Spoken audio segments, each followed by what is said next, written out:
The wind came down from the Rockies like a living thing, mean and relentless, carrying the smell of snow that was still weeks away, but already promising to be brutal.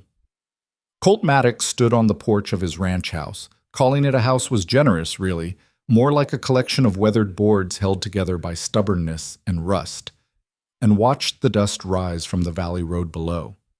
Someone was coming.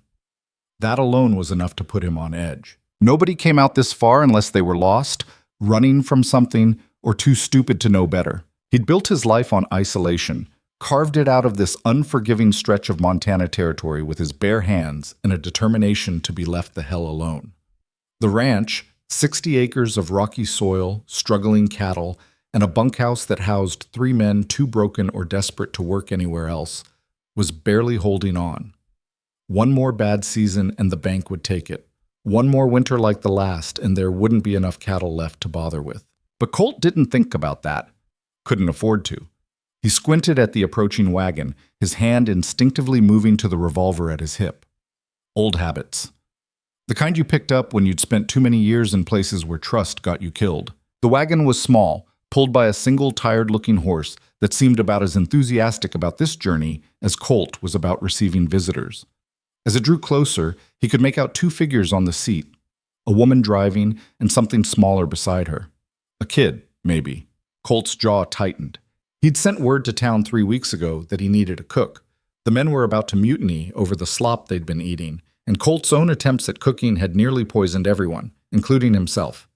He'd expected the agency to send someone practical. A widow looking for work, maybe, or some rough-edged man who knew his way around a kitchen and didn't ask questions. Not this. The wagon pulled up in front of the house, and the woman set the brake with practiced efficiency. She was big, not in a way that the polite folks in town would whisper about behind fans, but in a way that was immediate and undeniable. Solid. The kind of size that made men uncomfortable because they didn't know where to look or what to say. Her face was round, flushed from the cold and the journey, and her eyes were sharp, taking in everything about the ranch in a single sweep. She didn't smile. Colt appreciated that. "You Maddox?" Her voice was clear, direct. "Depends who's asking." "Eliza Boone. From the agency. I'm your new cook." Colt's eyes moved to the small figure beside her. A boy, maybe 6 or 7, bundled in a coat too thin for the weather. Dark hair, serious expression, and eyes that... Colt felt something cold slide down his spine. Those eyes, the shape of the face, the way the kid held his mouth, like he was biting back words he didn't know how to say. "That your son?" He forced the words out, keeping his voice level. Eliza's expression didn't change. "Mine to look after." "That wasn't what I asked. It's all the answer you're getting right now." She climbed down from the wagon with surprising grace for someone her size, then reached up to help the boy down. "You asked for a cook. I can cook. You offering the job, or should I turn around?" Colt's mind was racing, trying to make sense of what he was seeing. 8 years. It had been 8 years since he'd left Colorado, since he'd ridden away from everything and everyone he knew, since he'd left... No, he wasn't going there. "The job comes with room and board," he said, his voice rougher than he intended. "You'll cook for me and 3 ranch hands. We eat early, work hard, and don't have much patience for complaints." "I don't complain." Eliza pulled a worn carpetbag from the wagon. "And neither does he." The boy hadn't said a word, just stood there, looking at Colt with those impossible eyes. "What's your name, kid?" The boy glanced at Eliza, who gave a small nod. "Eli." His voice was quiet, almost lost in the wind. "Eli. Of course it was." "Kitchen's inside," Colt said, turning away before his face could betray anything. "Bunkhouse is across the yard. You'll take the back room off the kitchen. It's small, but it's warm. Supper's at 6. Men expect something edible." He walked into the house without looking back, his heart hammering against his ribs like it was trying to break free. Behind him, he heard Eliza's footsteps, steady and unhurried, and the lighter tread of the boy. The house was exactly as he'd left it that morning. Dishes piled in the basin, dust on every surface, the smell of old coffee and older regrets. He heard Eliza's sharp intake of breath, but she didn't say anything. Just set her bag down and started taking in the wreckage of his kitchen with the kind of assessment that felt like judgment. When's the last time anyone cleaned in here? She asked. We're ranchers, not housekeepers. I can see that. She moved to the stove, opening it to examine the fire situation. You got supplies? Flour? Salt? Lard? Some. Town's a day's ride. We stock up when we can afford it. Which isn't often, I'm guessing. She wasn't asking. Colt leaned against the doorframe, arms crossed. You got a problem with the situation? Now's the time to say so. Eliza turned to face him, and for the first time since she'd arrived, something that might have been a smile touched her lips. It wasn't a warm smile. It was the smile of someone who'd heard worse and survived it. Mr. Maddox, I've cooked in mining camps where the men outnumbered the plates 10-1. I've fed logging crews in the middle of nowhere with nothing but beans and imagination. I once kept a whole ranch alive through a drought with a sack of cornmeal and a stubborn chicken. Your kitchen is a disaster, but it's not the worst I've seen. That's supposed to make me feel better? It's supposed to tell you I can do the job you hired me for. She glanced at Eli, who had settled himself in the corner of the kitchen, small and quiet. We'll need blankets for the back room, and wood for the stove. And if you've got any coffee that isn't 3 months old, I'll take it. Colt pushed off the doorframe. I'll have one of the men bring supplies. You get yourself settled. He escaped before she could say anything else, stepping back out into the cold air that suddenly felt easier to breathe than the inside of his own house. His hands were shaking, actually shaking. He shoved them into his pockets and headed toward the barn, where he could hear the sounds of the ranch hands working. The barn was warmer than outside, but not by much. 3 men looked up as he entered. Jack, a weathered man in his 50s who'd worked ranches his whole life. Tommy, barely 20 and still figuring out which end of a cow was which. And Rake, whose real name nobody knew and nobody asked about. A man with scars on his face and secrets in his past. New cooks here, Colt said without preamble. Jack straightened up from the saddle he'd been mending. About damn time. Tommy nearly killed us with his stew last week. Weren't that bad, Tommy muttered. You made it with creek water and what you swore was beef, but I'm pretty sure was boot leather. Rake's voice was a low rumble. It was that bad. She any good? Jack asked. Colt hesitated. She says she is. You'll find out at supper. She? Tommy's eyebrows went up. You hired a woman. You got a problem with that? No, sir. Just unexpected. Rake was watching Colt with those 2 sharp eyes. She alone? She's got a kid with her. Boy, about 6 or 7. The barn went quiet. In this part of the territory, a woman traveling with a child and no husband was a story that people noticed and judged. Kid hers? Jack asked carefully. She's looking after him. Colt's tone made it clear the subject was closed. I need someone to bring blankets and wood to the back room. Tommy, that's you. Jack, check the supplies in the root cellar. She'll need to know what we've got. Rake, you're with me. We've got fence line to check before the light goes. He didn't wait for responses, just grabbed his gear and headed back out. Rake followed without comment, which was one of the things Colt appreciated about the man. Rake understood that sometimes silence was the only acceptable response. They rode out across the property, checking the fence lines that separated Colt's struggling herd from the open range. It was mindless work, the kind that let Colt's thoughts run in circles he didn't want them running in. 8 years ago, he'd been a different man in a different place. Younger, stupider, full of ideas about how life was supposed to work. He'd met a woman, Sarah, her name had been Sarah, and for a few months he'd thought maybe he could have something normal, something good. Then his past had caught up with him the way it always did, and he'd had to choose between staying and getting her killed or leaving and keeping her alive. He'd chosen the coward's way out. Rode away in the middle of the night, left her with nothing but a note and enough money to hate him properly. He'd never known, hadn't let himself wonder if there had been consequences to those few months. Until today. Until he saw those eyes looking back at him from a child's face. Boss, Rake's voice cut through his thoughts. Fence is torn here, looks recent. Colt swung down from his horse, examining the break. The wire had been cut, not torn by weather or animals. Someone had done this deliberately. Fletcher, he said flatly. Rake nodded. William Fletcher owned the ranch to the east, a spread 5 times the size of Colt's, and run with the kind of ruthlessness that came from too much money and too little conscience. Fletcher had made it clear he wanted Colt's land, had offered to buy it twice at insulting prices. When Colt refused, the offers had stopped, But the problems had started. Cut fences. Cattle going missing. Water sources mysteriously fouled. "We'll fix it," Colt said. "Post a watch tonight. If we catch anyone on our land, we handle it." They worked in silence as the sun started its descent toward the mountains, casting long shadows across the valley. By the time they headed back, the temperature had dropped enough that their breath came out in white clouds. The smell hit Colt before he even reached the house. Real food. Actual, honest-to-God cooking that made his stomach wake up and remind him he hadn't eaten since dawn. He could hear voices from inside. The ranch hands must have come in early, drawn by the same smell. He hesitated at the door, suddenly feeling like a stranger approaching his own house. Then he pushed it open and stepped inside. The kitchen had been transformed. Not in any fancy way, it was still rough wood and iron, but it was clean. The dishes were washed and stacked, the table had been scrubbed, and the stove was putting out heat that actually warmed the room. Eliza stood at the stove, stirring something in a large pot, her sleeves rolled up and her hair tied back.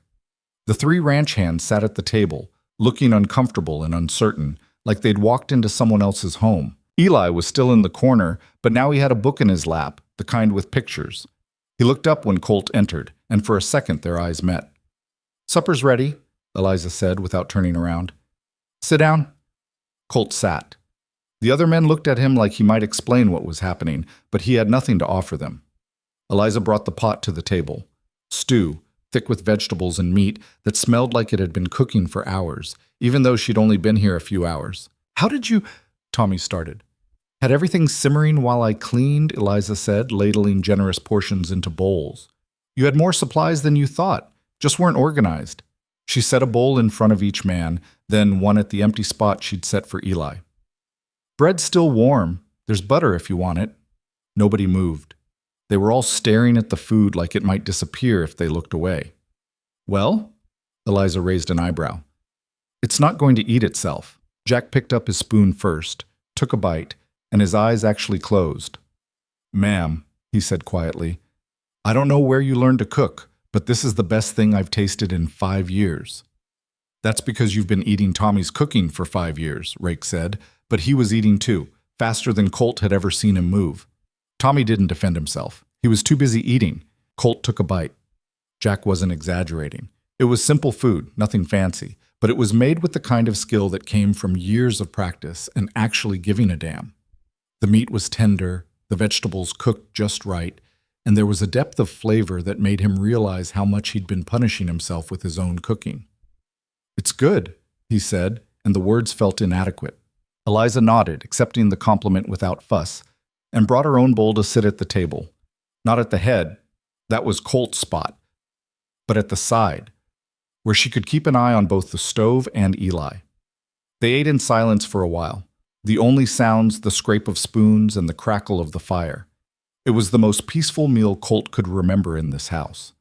Then Tommy, who had never learned when to keep his mouth shut, said, "So where you from, ma'am?" Eliza's spoon paused halfway to her mouth. "Here and there." "That boy yours?"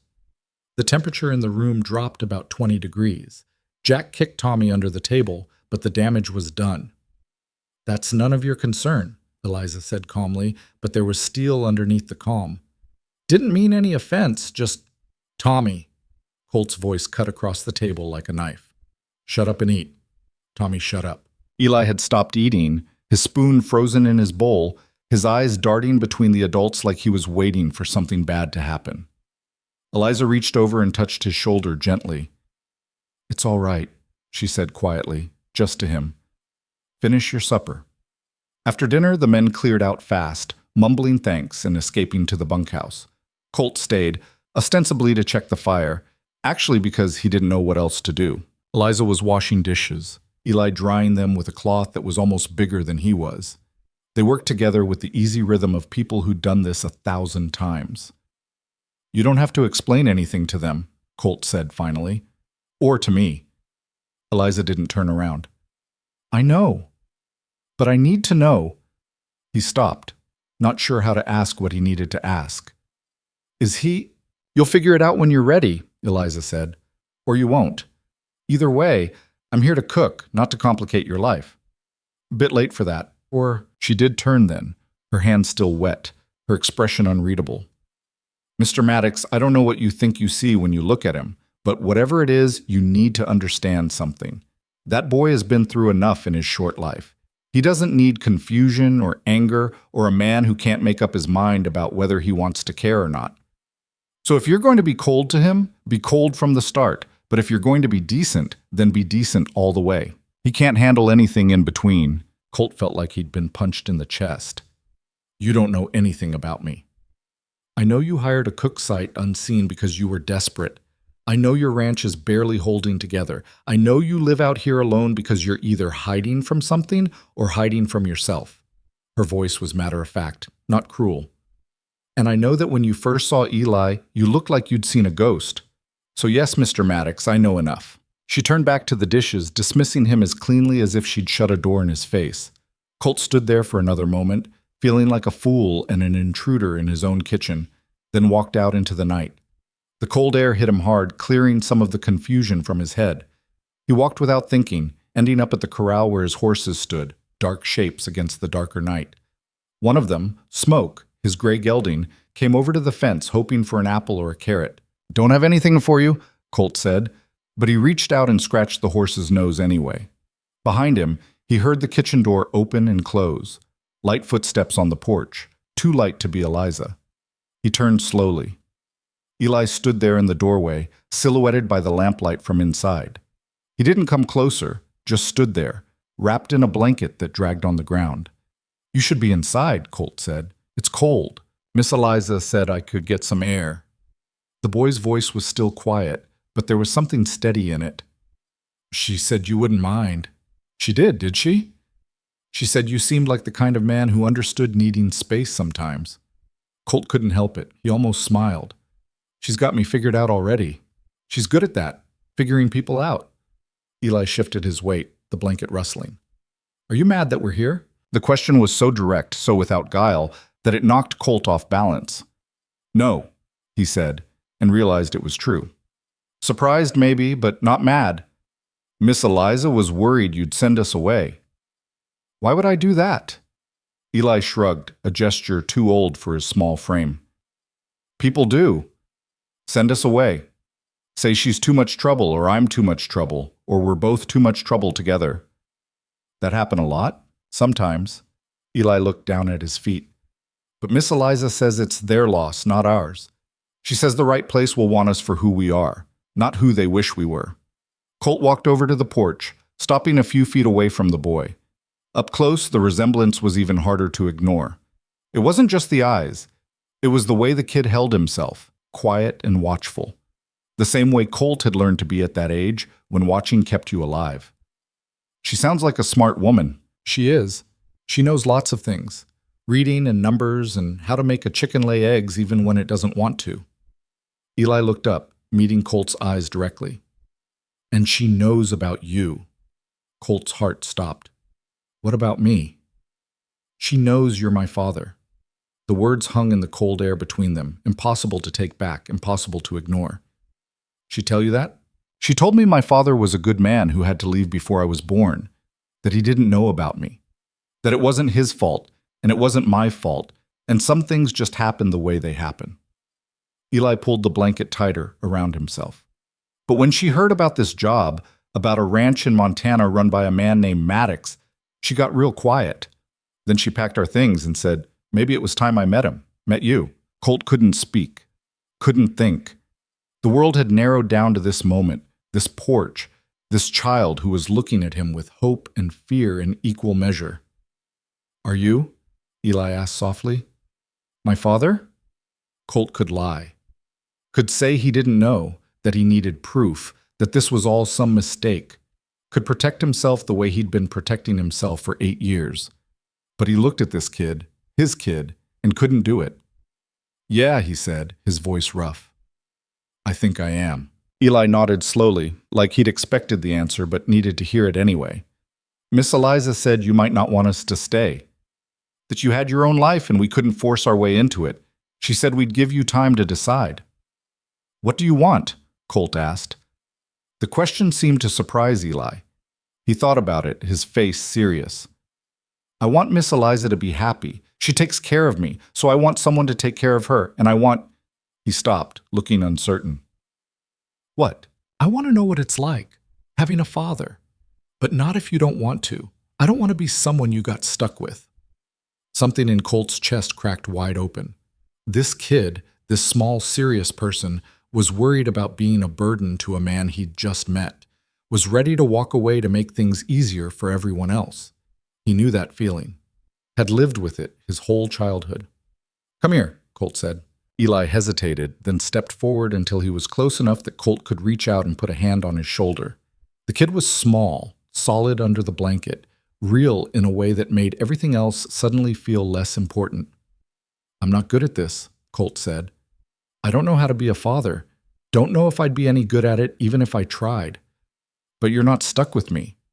I'm stuck with you, and that's different." "Is it better?" "Might be. We'll have to figure it out together." Colt squeezed the shoulder under his hand gently. "But you're not going anywhere. Neither is Eliza. This is your home now, if you want it to be." Eli's face broke into a smile, the first real smile Colt had seen from him. It transformed him, made him look his age instead of carrying the weight of someone much older. "I want it to be," he said. Then it settled. Colt let his hand drop. "Now get inside before you freeze. And tell Eliza—" He paused. "Tell her thank you for bringing you here, for giving me a chance I probably don't deserve." Eli nodded and turned to go, then stopped at the door. "She was afraid too," he said, "that you wouldn't want to see her again, that maybe you'd forgotten." "I didn't forget," Colt said quietly. The boy smiled again and disappeared inside. Colt stood alone in the dark, listening to the wind and the distant sounds of the ranch settling in for the night. Everything had changed in the span of a few hours. His carefully controlled life, his isolation, his plan to just survive until survival didn't matter anymore. All of it blown apart by a woman and a child and a past that refused to stay buried. He should have been angry, should have felt trapped. Instead, for the first time in 8 years, he felt something that might have been hope. The next morning came early, the way it always did on a ranch. Colt woke to the smell of coffee and bacon, which was so unusual that for a moment he thought he was dreaming. Then he remembered. Eliza was here. Eli was here. His life had been turned upside down and there was no going back. He dressed quickly and headed to the kitchen. Eliza was already at the stove, cooking breakfast with the same efficient calm she'd shown the night before. Eli sat at the table eating oatmeal and reading his picture book. "Morning," Colt said. "Coffee's hot," Eliza replied without turning around. "Breakfast in 5 minutes." He poured himself a cup and sat across from Eli. The boy looked up, gave him a shy smile, then went back to his book. It was a strange feeling, having someone small and quiet in his house, but not an unpleasant one. The ranch hands came in one by one. Jack first, always an early riser, then Rake, then Tommy stumbling and half asleep. They all stopped short when they saw Eliza at the stove, like they'd forgotten about her overnight. "Sit," she commanded, and they sat. Breakfast was eggs, bacon, biscuits, and gravy. Real gravy, not the watery slop that Colt usually managed. The men ate like they were afraid it might disappear, and Eliza kept the food coming until everyone was full. "We've got work to do," Colt said, pushing back from the table. "Jack, you and Tommy are on the north pasture. We need to move the cattle closer before the weather turns. Rake, you're with me. We're riding fence again." "What about the boy?" Tommy asked, then flinched when Eliza gave him a look. "Eli stays here," she said firmly. "He's not ranch help, he's a child." "Didn't mean—" "I know what you meant." She started collecting plates. "He'll stay with me." Colt caught her eye. "I'd like him to come with us, if that's all right." Eliza's hands stilled. "He's 6. Old enough to sit on a horse, old enough to see what work looks like." Colt looked at Eli. "You want to come?" The boy's eyes went wide. "Really?" "Really. But you do what I say when I say it. No arguments." "Yes, sir." Eliza looked like she wanted to object, but something in Colt's expression stopped her. "He'll need a warmer coat," she said finally, "and you'll keep him safe." "I will." She nodded slowly, then went to dig through their bags for warmer clothes. An hour later, Colt and Eli were riding out together. Eli perched in front of Colt on Smoke's broad back, wrapped in a coat that was slightly too big and a hat that kept sliding over his eyes. Rake rode alongside, saying nothing but watching everything. They checked fence lines, looked for breaks, marked spots that would need repair. Eli asked 1,000 questions about the ranch, the cattle, the mountains in the distance, the hawks circling overhead. Colt answered them all, surprised by how much he actually enjoyed explaining things. When they stopped to rest the horses, Eli scrambled down and ran to the edge of a small creek, peering into the water. "There's fish," he called back. "Probably," Colt said. "You know how to fish?" Eli shook his head. "I'll teach you sometime, if you want." "I want!" Rake dismounted and came to stand beside Colt, both of them watching the boy explore the creek bank. "He's yours," Rake said quietly. It wasn't a question. "Yeah. You gonna tell the others?" "Don't see how it's their business. They'll figure it out. Kid looks just like you." Rake pulled out tobacco and started rolling a cigarette. "The woman, Eliza, she the mother?" "No. She was a friend of the mother." Colt wasn't sure if that was true, but it felt true enough. "She's been taking care of him." "Good of her." "Yeah." They stood in silence, watching Eli try to catch minnows with his bare hands, failing spectacularly, laughing like it was the best game he'd ever played. "Boss," Rake said after a while, "you know Fletcher's not going to like this." "Fletcher can go to hell." "He probably will, eventually. But until then, he's going to keep pushing, and now you've got people to protect. That changes things." Colt knew he was right. Having Eliza and Eli here made everything more complicated, more dangerous. Fletcher was the type to use leverage, and a woman and child were leverage if you were cruel enough to think that way. "We'll deal with Fletcher when we have to," Colt said. "For now, we focus on getting ready for winter." They rode back in the late afternoon, Eli falling asleep against Colt's chest, worn out from the excitement. Colt could feel the kid's heartbeat, steady and trusting, and something in him shifted. This wasn't just responsibility. This was something deeper, something that scared him more than any gunfight ever had. Eliza was waiting on the porch when they returned. She took Eli inside without a word. Just a long look at Colt that might have been gratitude or might have been warning. That night at supper, the atmosphere was different. The men were more relaxed, making small talk about the day's work. Eli chattered about the creek and the fish and the hawk that had swooped so close he could almost touch it. Eliza listened, smiled, and served seconds without being asked. And Colt, sitting at the head of his table, looked around at these people who had somehow become part of his life in the span of 2 days, and thought maybe, just maybe, he could do this. After dinner, after the men had gone to the bunkhouse and Eli was in bed, Colt found Eliza on the back porch, wrapped in a shawl, and looking out at the darkening mountains. "You should have told me," he said. She didn't turn around. "Would you have come back if I had?" "I don't know. That's why I didn't tell you." She pulled the shawl tighter. "Sarah, his mother, she didn't want you to know. Said you had your reasons for leaving and she wasn't going to trap you with guilt. She died?" It wasn't really a question. He'd figured that much out. "Fever, 3 years ago. She asked me to take care of him. I promised her I would. And you've been doing it alone all this time." "I'm good at being alone." Finally, she turned to face him. But he needed more than I could give him. He needed to know where he came from, who his father was. So when I heard about this job, I thought, maybe it was time. You took a hell of a risk. I could have turned you both away." "You could have, but I didn't think you would." She met his eyes steadily. "Sarah told me about you, said you were a good man who'd made hard choices. That if you'd known about Eli, you would have done the right thing. I believed her. I don't know if I'm a good man. None of us do. We just try to be better than we were yesterday." She smiled slightly. "Besides, you needed a cook and I needed a job.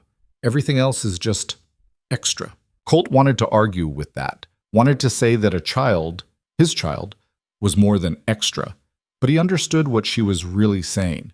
She was giving him an out if he needed it, a way to make this simple instead of complicated. But it was already complicated, had been from the moment he saw Eli's face. "He's a good kid," Colt said. "He is. Takes after his mother. You're good with him, patient. I love him."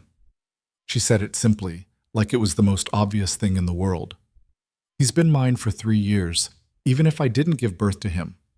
That doesn't change just because you're here now. I wouldn't want it to. They stood together in the cold dark, not quite comfortable, but not quite strangers either. Somewhere in between, in that uncertain space where new things begin. Thank you, Colt said finally, for bringing him here, for giving me this chance. He deserves a father. You deserve a son. Seemed like the right thing to do. She turned to go back inside, then paused. But Colt, if you hurt him, if you let him down, I will make you regret it. I don't care how tough you are or what you've survived. That boy is everything to me. Understood. She nodded and went inside, leaving Colt alone with the night and his thoughts. The days fell into a rhythm after that. Mornings started with Eliza's cooking, the men heading out to their work, Eli sometimes going with Colt, sometimes staying behind to help Eliza with chores around the house. The kid was smart, curious, eager to please. He learned quickly how to feed the chickens, how to recognize different plants, how to tell when a horse was favoring a leg. And slowly, carefully, Colt learned how to be something other than alone. It wasn't easy. There were moments when he wanted to retreat back into silence, when having people around felt like too much noise in his head. But then Eli would ask a question, or Eliza would laugh at something Jack said, and the noise would settle into something almost like music. 2 weeks after they arrived, the first real snow came. Not the dusting they'd had earlier, but a proper storm that dumped 6 inches overnight and showed no signs of stopping. Colt stood at the window, watching the white world take shape, and felt the familiar anxiety that came with winter in Montana Territory. This was when things got hard. When the ranch's weaknesses showed. When survival stopped being certain. Eliza came to stand beside him, Eli tucked under her arm. How bad? She asked quietly. Could be worse. Could be better.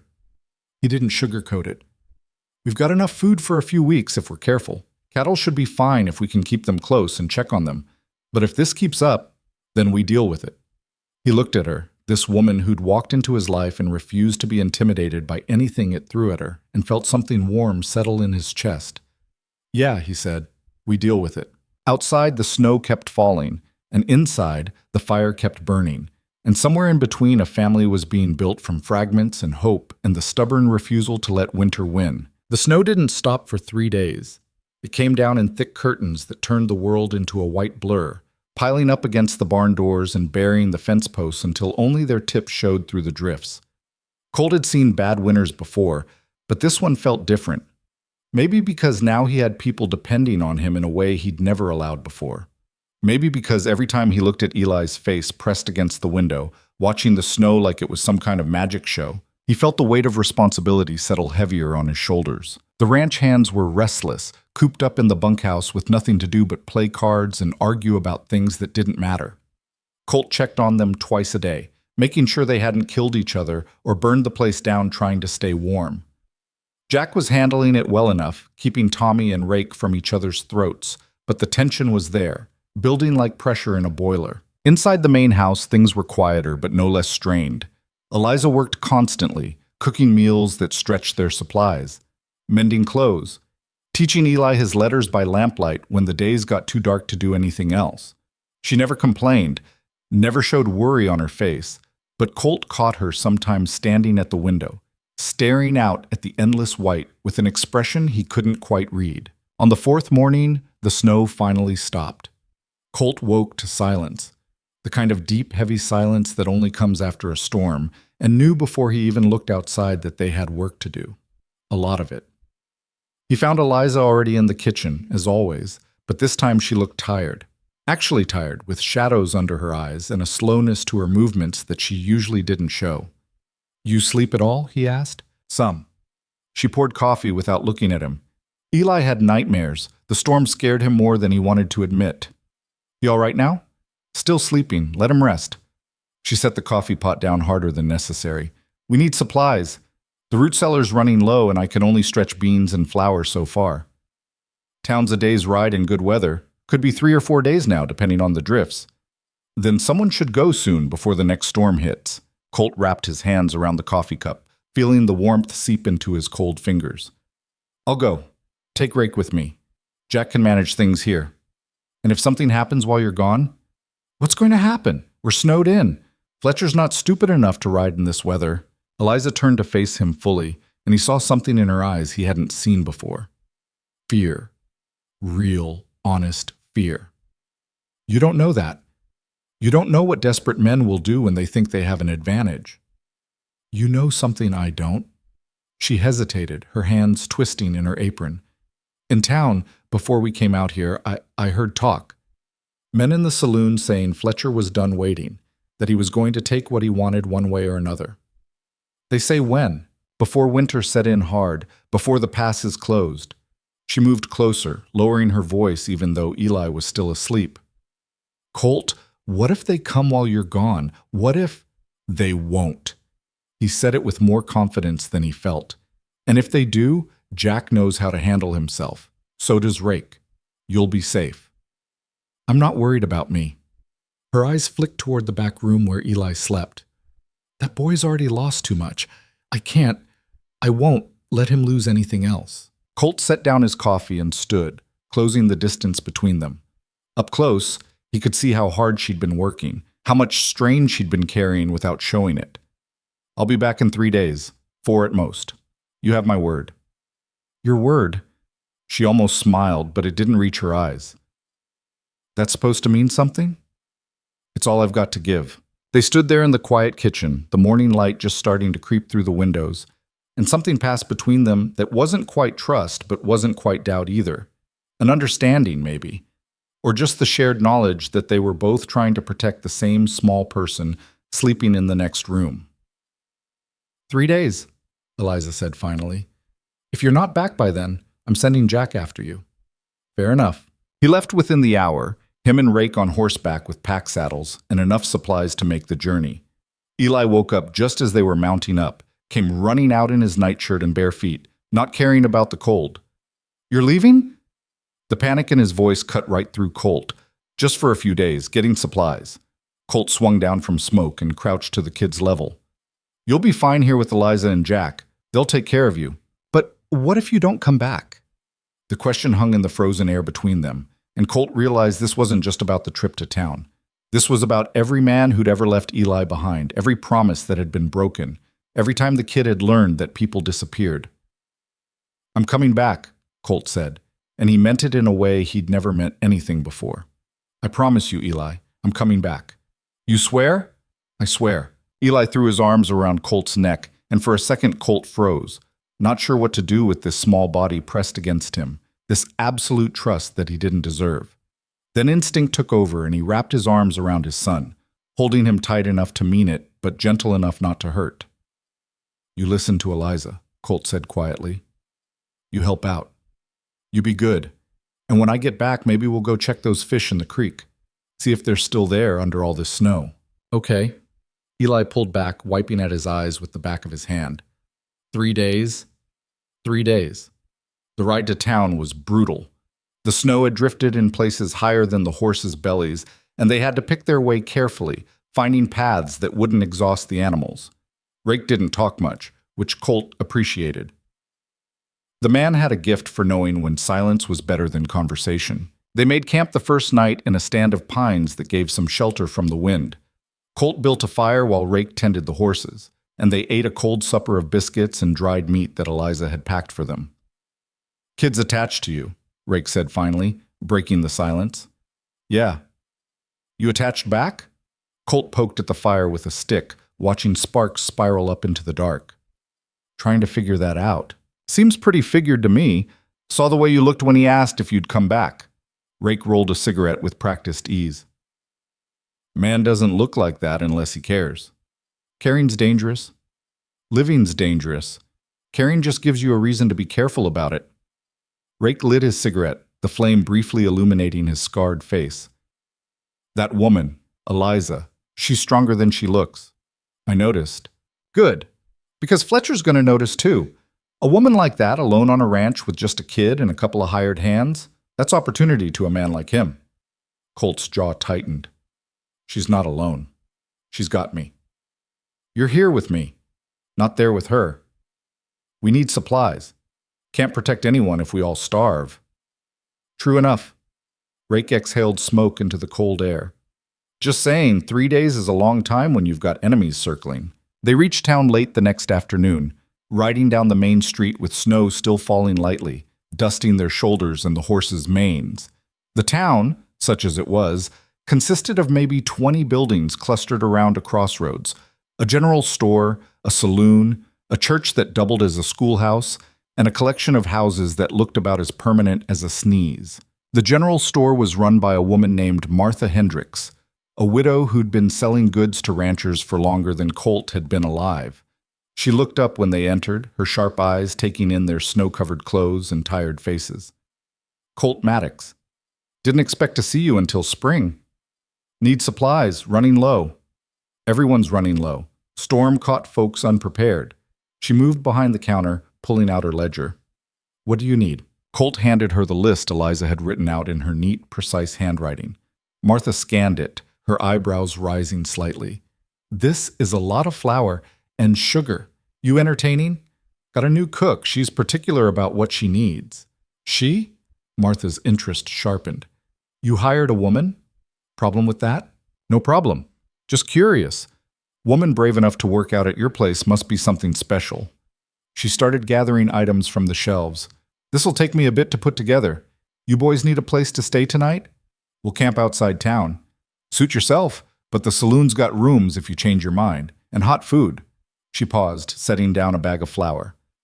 You heard about Fletcher? Colt's hand moved instinctively toward his gun. What about him? He's in town. Been here 2 days, him and about 6 of his men. Staying at the hotel, drinking at the saloon, talking big about expansion plans. Martha's voice dropped. Word is he's planning something. Something big. He say what? Fletcher doesn't say. He implies. He suggests. He lets other people fill in the blanks. She met Colt's eyes. But I've lived here long enough to know when trouble's brewing. And Colt, trouble's brewing. They got the supplies loaded and paid for with most of the money Colt had left in his account. It hurt to see those numbers drop, but there was no choice. You couldn't eat pride, and you couldn't survive winter on stubbornness alone. As they were securing the last of the packs, a voice called out from across the street. Well, if it isn't Colt Maddox. Thought you'd hibernated for the winter like a sensible bear. Colt turned slowly.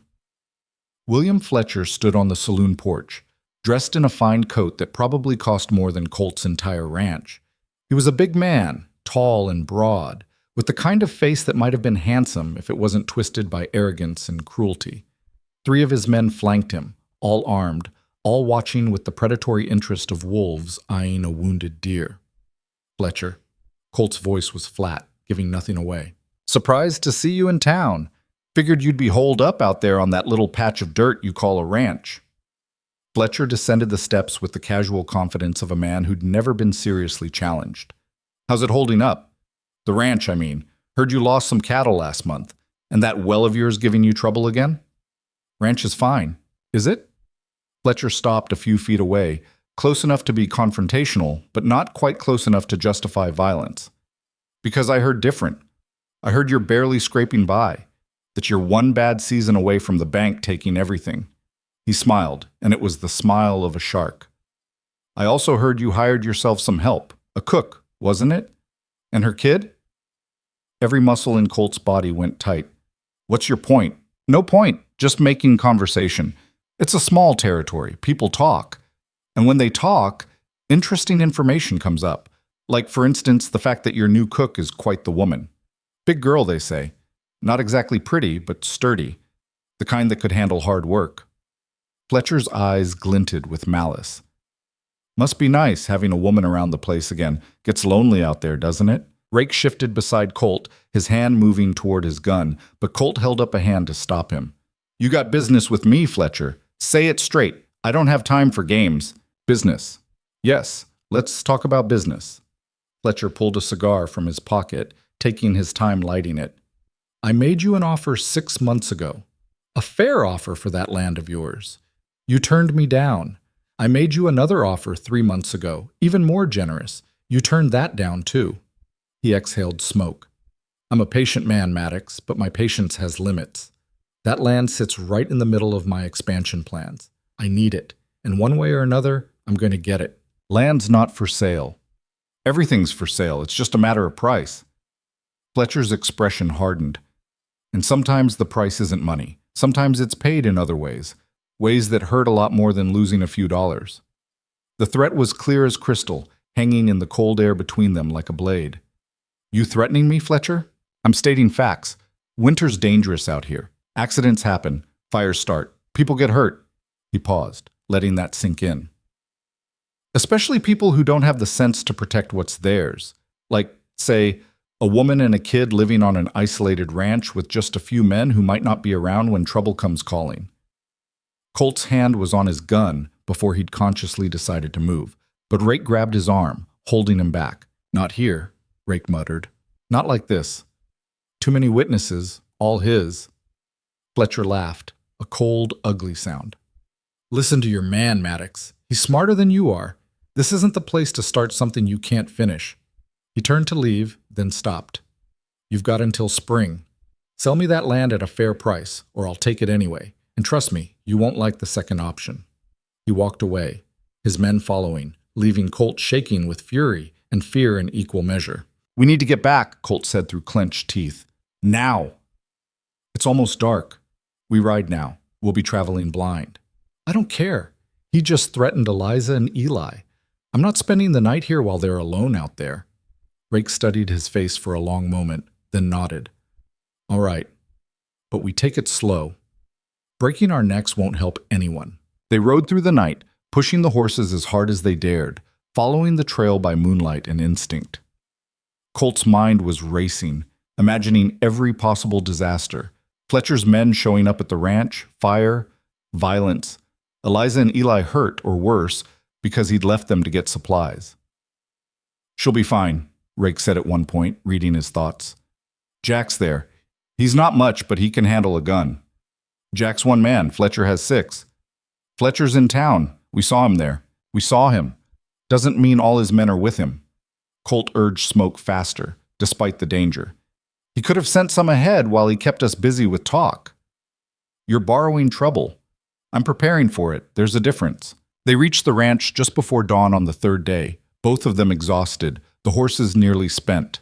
Colt's heart was hammering as they crested the last rise, and the ranch came into view below them, half expecting to see flames or destruction or something worse. Instead, everything looked normal, quiet.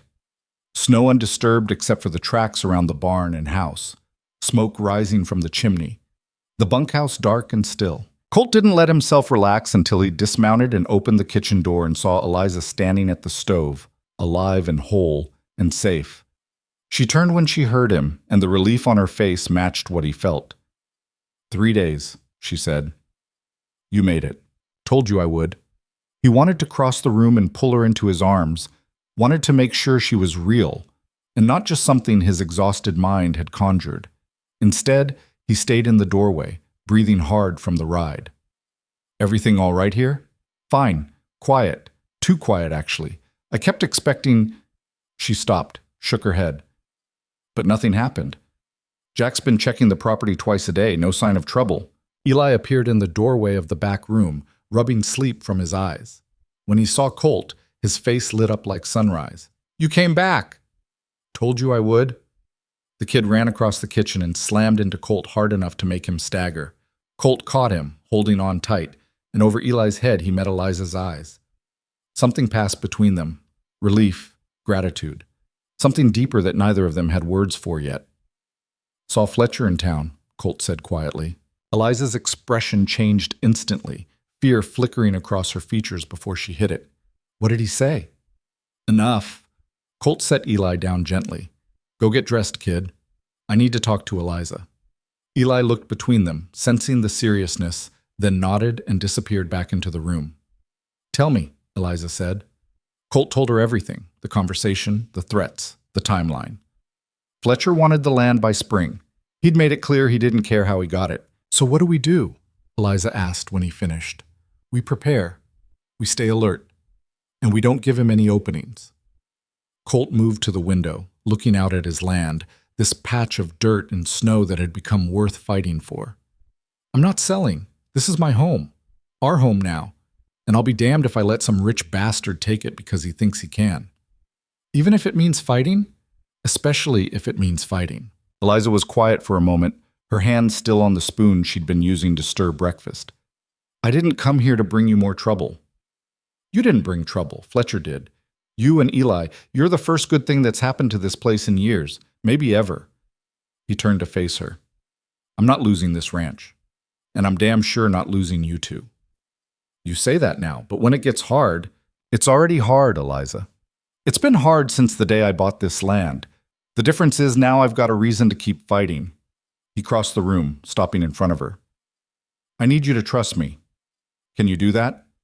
She looked up at him, and he saw the war in her eyes, the part that wanted to believe and the part that had been disappointed too many times before. Finally, she nodded. I'll trust you. But Colt, if this goes wrong, if Fletcher comes and we can't hold him off, you promise me you'll get Eli out. Whatever it costs, whatever you have to do, you get that boy to safety. It won't come to that. Promise me anyway. I promise. The next few weeks settled into a tense routine. Colt doubled the watches, had someone checking the property at all hours. He taught Eliza how to shoot, despite her protests that she already knew how, and made sure she kept a rifle by the kitchen door at all times. Jack and Tommy took shifts watching the approach roads, while Rake patrolled the fence lines, looking for any signs of Fletcher's men. Eli, oblivious to most of the tension, thrived in the snow. He built forts in the drifts, threw snowballs at the chickens, and begged Colt daily to teach him to ride properly instead of just sitting in front of someone else. Colt started giving him lessons in the corral, teaching him how to hold the reins, how to shift his weight, how to read a horse's mood. He's good at this, Jack observed one afternoon, watching Eli circle the corral on an old mare named Sadie. Kid's a natural. His mother could ride, Colt said, before he could stop himself. You knew her well? Well enough. Colt didn't elaborate, and Jack had the sense not to push. Inside the house, things were changing in ways Colt didn't quite know how to name. He and Eliza fell into patterns, her cooking, him eating, both of them sitting at the table after Eli went to bed and talking about the ranch, the weather, anything except the past that connected them or the future that seemed increasingly uncertain. Sometimes they didn't talk at all, just sat in comfortable silence while she mended clothes and he cleaned his guns. One night, about a month after his trip to town, Colt found himself watching her hands as she worked, the way her needle moved in and out of the fabric with precise efficiency. She had good hands, he thought, strong, capable hands that had held his son when he couldn't, that had fed hungry men and built something like a home out of nothing. You're staring, she said without looking up. Sorry. I didn't say stop. She did look up then, a small smile on her lips. Just stating facts. You ever think about what comes next?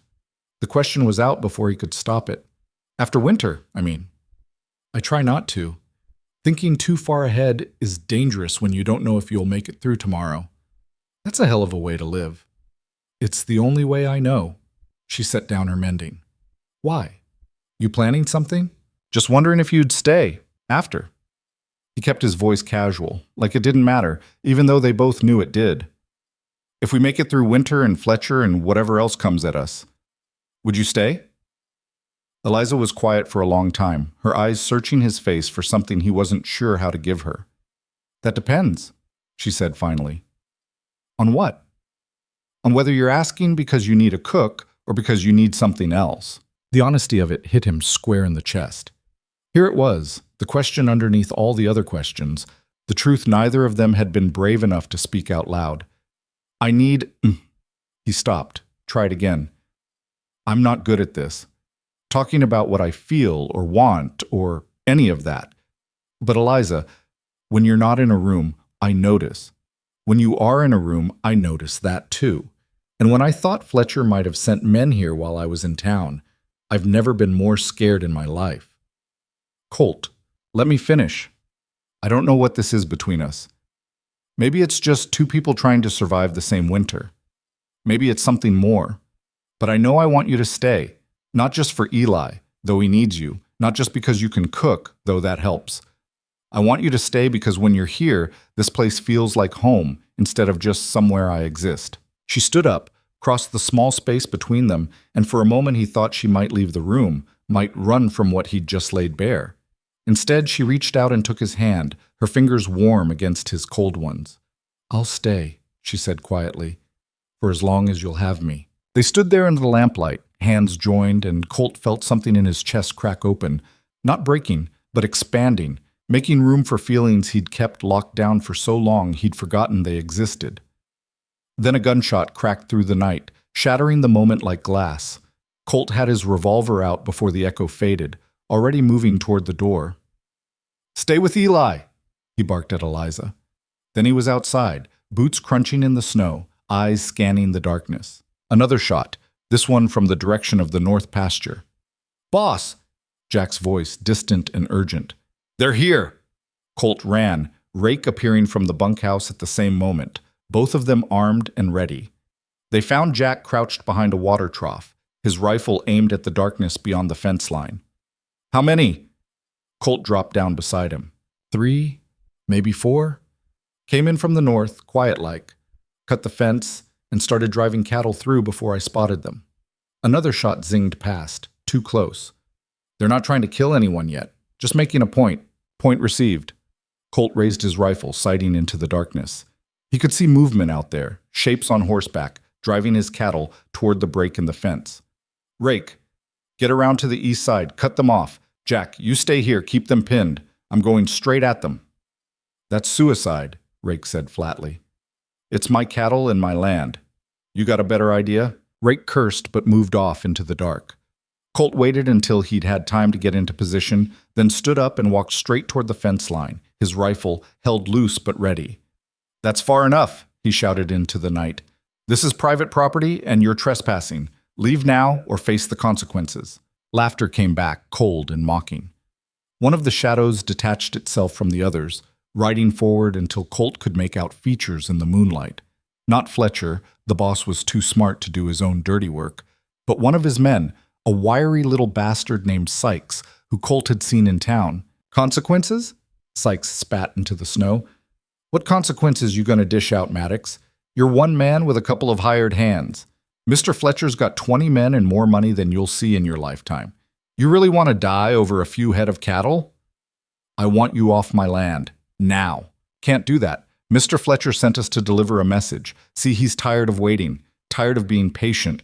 So he figures maybe if you lose enough cattle, maybe if your ranch takes enough hits, you'll finally see sense and sell.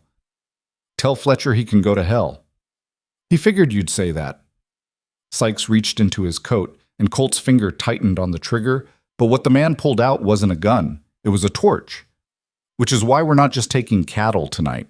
He threw the torch in a high arc, and it landed on the barn roof, catching immediately on the dry wood despite the snow. Colt fired without thinking, hitting Sykes in the shoulder and knocking him off his horse. The other riders scattered, but more torches flew through the air, one hitting the fence, another the bunkhouse, a third landing dangerously close to the main house. "Fire!" Jack was running toward the barn, already grabbing buckets. "We need water." The next few hours were chaos. Fighting the fire, fighting Fletcher's men, trying to save what they could while everything seemed to burn. Eliza appeared with Eli despite Colt's orders to stay inside, both of them hauling water from the well, their faces smudged with soot and lit by flames. By the time they got the fires under control, dawn was breaking gray and cold over the mountains. The barn was partially destroyed, the bunkhouse damaged but salvageable, and the fence would need major repairs. They'd lost 6 head of cattle, driven off in the confusion, and Tommy had taken a bullet in the leg.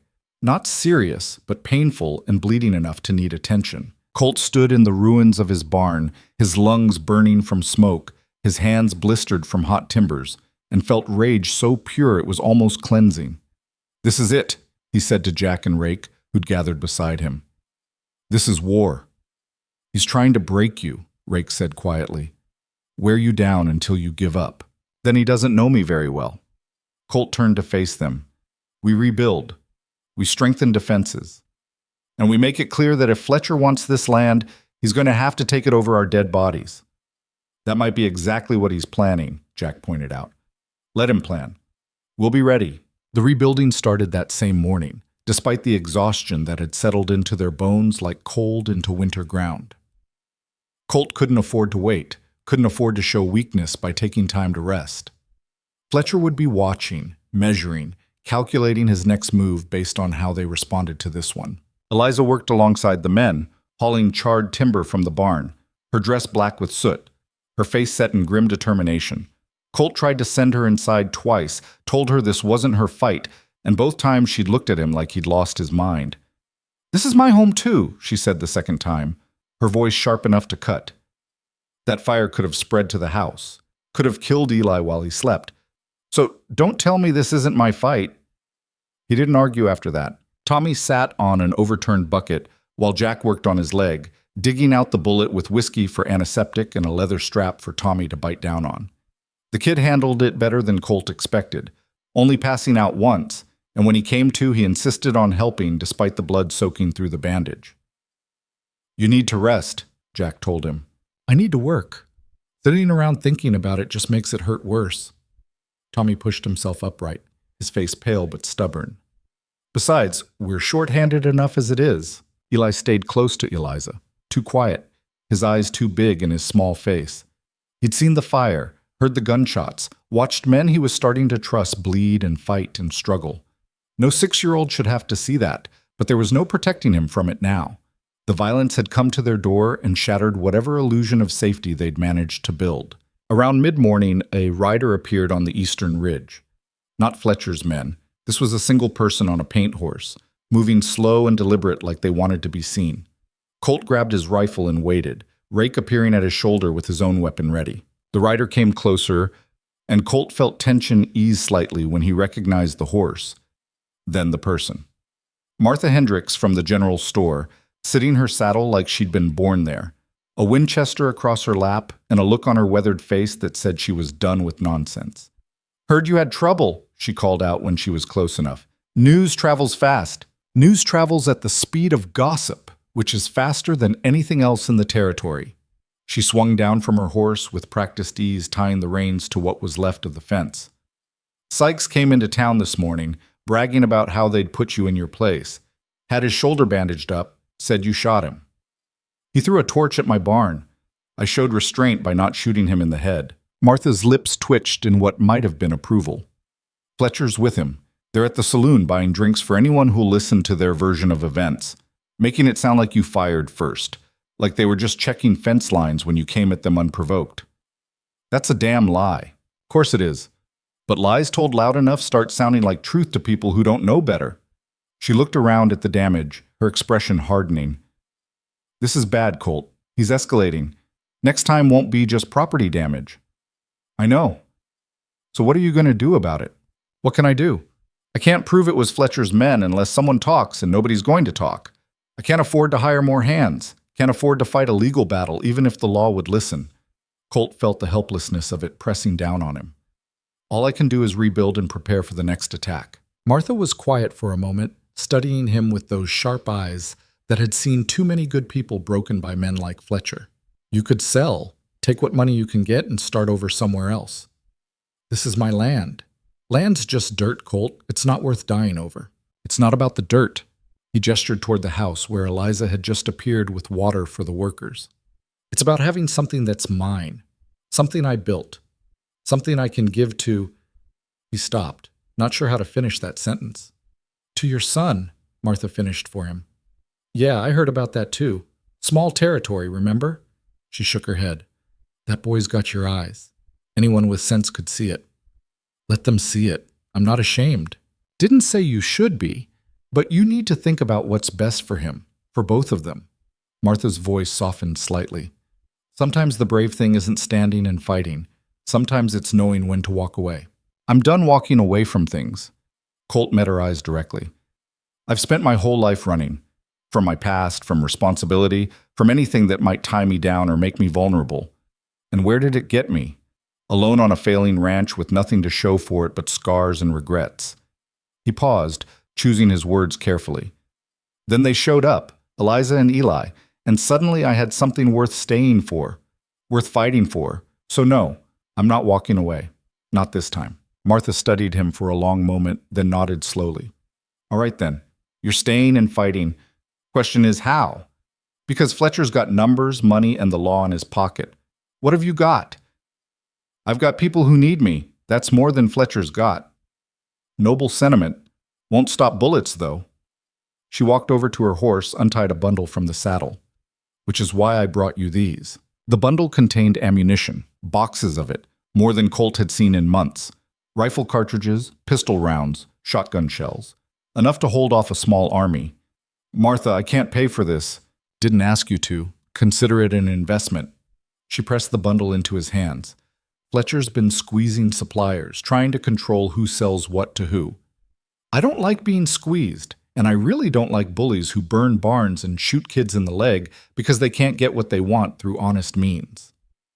This could put you in his crosshairs. Let it. I've been in worse crosshairs. She climbed back on her horse. I'll send word if I hear anything useful. You watch yourself, Colt, and watch that family of yours. They're good people, and good people are in short supply out here. She rode off before he could thank her properly, disappearing back toward town with the same purposeful determination she'd arrived with. Rake had drifted over during the conversation, and now he stood looking at the ammunition with an expression that might have been hope. That'll help. Not enough to win a war, but enough to make them think twice about starting another fight. We need more than ammunition. Colt tucked the bundle under his arm. We need information. I want to know when Fletcher's planning his next move. Want to know how many men he's got, where they're stationed, what their orders are. You want a spy. I want an advantage. Any kind of advantage. Colt started toward the house. Can you handle the cleanup out here? I need to talk to Eliza. He found her in the kitchen, scrubbing soot off Eli's face while the kid squirmed and protested. Her own face was still streaked with black, her hair coming loose from its pins, and there was a weariness in her shoulders that hadn't been there before the attack. He needs a bath, she said without looking up. We all do. But the water's cold, and I don't have energy to heat enough for everyone. Cold water's fine. It'll wake us up. Colt set the ammunition on the table. Martha Hendricks came by, brought supplies and information. Eliza finally looked at him, her eyes red-rimmed from smoke and maybe tears she hadn't let herself cry in front of anyone.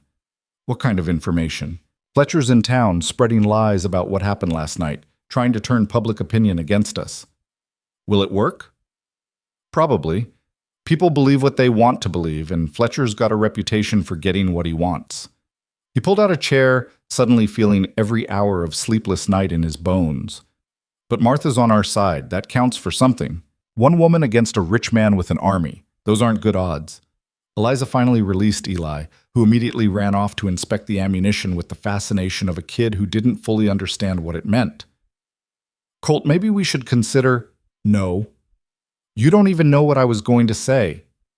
You were going to suggest we leave, give up, let Fletcher have what he wants. He shook his head. I can't do that, Eliza. Even if staying gets us killed, we're not going to die. You can't promise that. Her voice cracked slightly, the exhaustion and fear finally showing through. You can't promise that any more than you could promise Eli you'd come back from town. Things happen, Colt. Bad things happen to good people, and there's nothing we can do to stop it. He stood up, crossed to where she stood gripping the edge of the wash basin, and gently turned her to face him. Up close, he could see the tracks tears had made through the soot on her face, the way her hands were shaking despite her efforts to control them. Listen to me, he said quietly. I have spent 8 years running from fights I should have stayed for. 8 years being a coward who chose the easy way out instead of standing up for what mattered.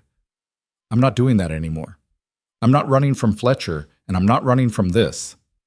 He gestured between them, including Eli in the motion. This is my family now, my home, and I will fight with everything I have to protect it. Even if the fight's not worth it, especially if people think the fight's not worth it, that's when fighting matters most.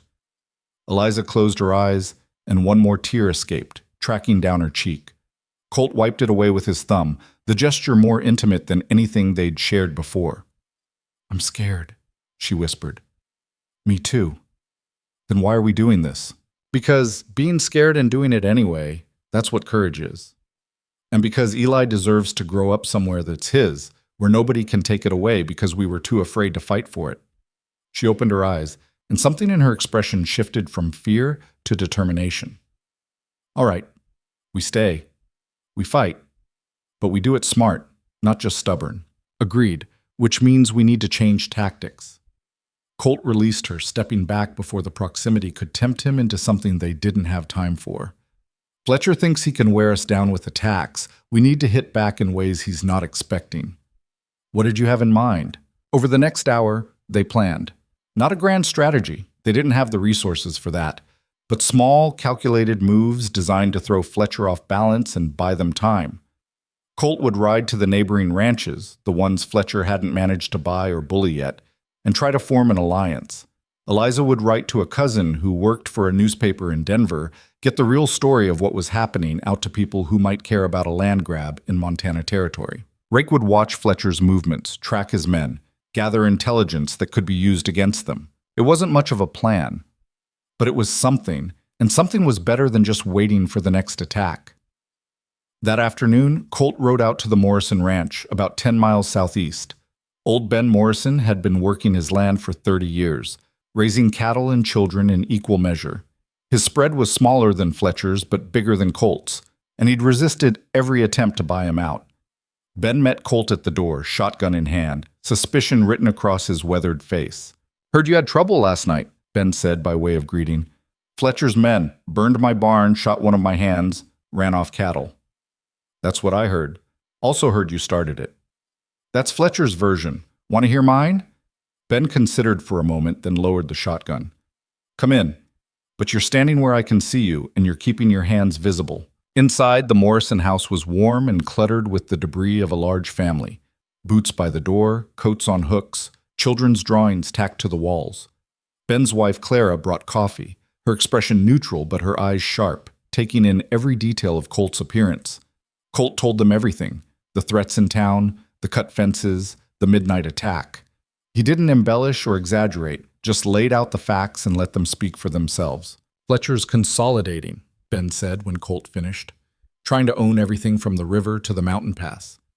Anyone who won't sell becomes a target." "He's been at you too?" "3 times. First 2 offers were insulting, third was threatening." Ben's jaw tightened. "Told him what he could do with his offers. Haven't had any attacks yet, but I'm expecting them." "Then maybe we should work together. Watch each other's backs, share information, present a united front." "United front?" Ben snorted. "That's fancy talk for what, exactly?" "For not letting him pick us off one at a time. For making it clear that if he comes at one of us, he comes at all of us." Clara set down her coffee cup with a sharp click. "And what happens when all of us still isn't enough? When Fletcher decides he's tired of playing games and just brings enough men to overwhelm everyone at once? Then we fight and hope we're tougher than he thinks. That's not a plan. That's suicide." "Maybe, but it's better than rolling over and giving him what he wants without a fight." Colt leaned forward. "Look, I'm not asking you to go to war. I'm asking you to be ready, to watch for trouble, to send word if you see Fletcher's men moving. That's all. Just don't let him isolate us." Ben and Clara exchanged a long look, the kind of wordless communication that came from decades of marriage. Finally, Ben nodded. "All right, we'll keep watch, share information. But Colt, if this goes sideways, if Fletcher decides to burn us out the way he burned you, we're pulling back. I've got 5 kids and 2 grandkids living under this roof. I won't sacrifice them for pride."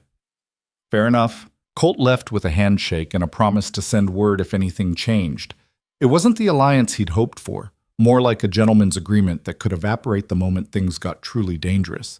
But it was better than nothing. He visited 2 more ranches that day, got similar responses from both. Everyone recognized the threat Fletcher posed. Everyone had been pressured or threatened, but nobody wanted to commit to actual resistance, not when the cost could be their homes and families. By the time he rode back to his own ranch, the sun was setting and his frustration had built to a sharp edge. He'd hoped for solidarity, for strength in numbers. Instead, he'd found fear masquerading as pragmatism. Eliza must have seen it on his face when he walked in, because she didn't ask how it went. Just handed him a plate of food and a cup of coffee and let him eat in silence, while Eli played quietly in the corner. "Nobody wants to fight," he said finally. "Can you blame them?" "No, but I can be disappointed." He pushed the empty plate away. "We're on our own. We were always on our own. You just hoped we wouldn't be." She sat down across from him. "I wrote that letter, explained everything that's happening, asked my cousin to print it if he can. Maybe public pressure will help. Or maybe it'll just make Fletcher move faster before anyone can interfere." "Maybe, but we had to try something." Eli wandered over, crawling up into Colt's lap without asking permission. He'd started doing that lately, treating Colt like furniture that existed for his convenience. Colt didn't mind. There was something grounding about the kid's solid weight, his warmth, his absolute trust that Colt would keep him safe. "Are the bad men coming back?" Eli asked quietly. Colt wanted to lie, wanted to promise that everything would be fine and they'd never have to be scared again. But he'd learned that kids could smell lies, and Eli deserved better than false comfort. "Maybe," he said honestly. "We don't know when or how, but yeah, they'll probably try again." "Then we'll be ready."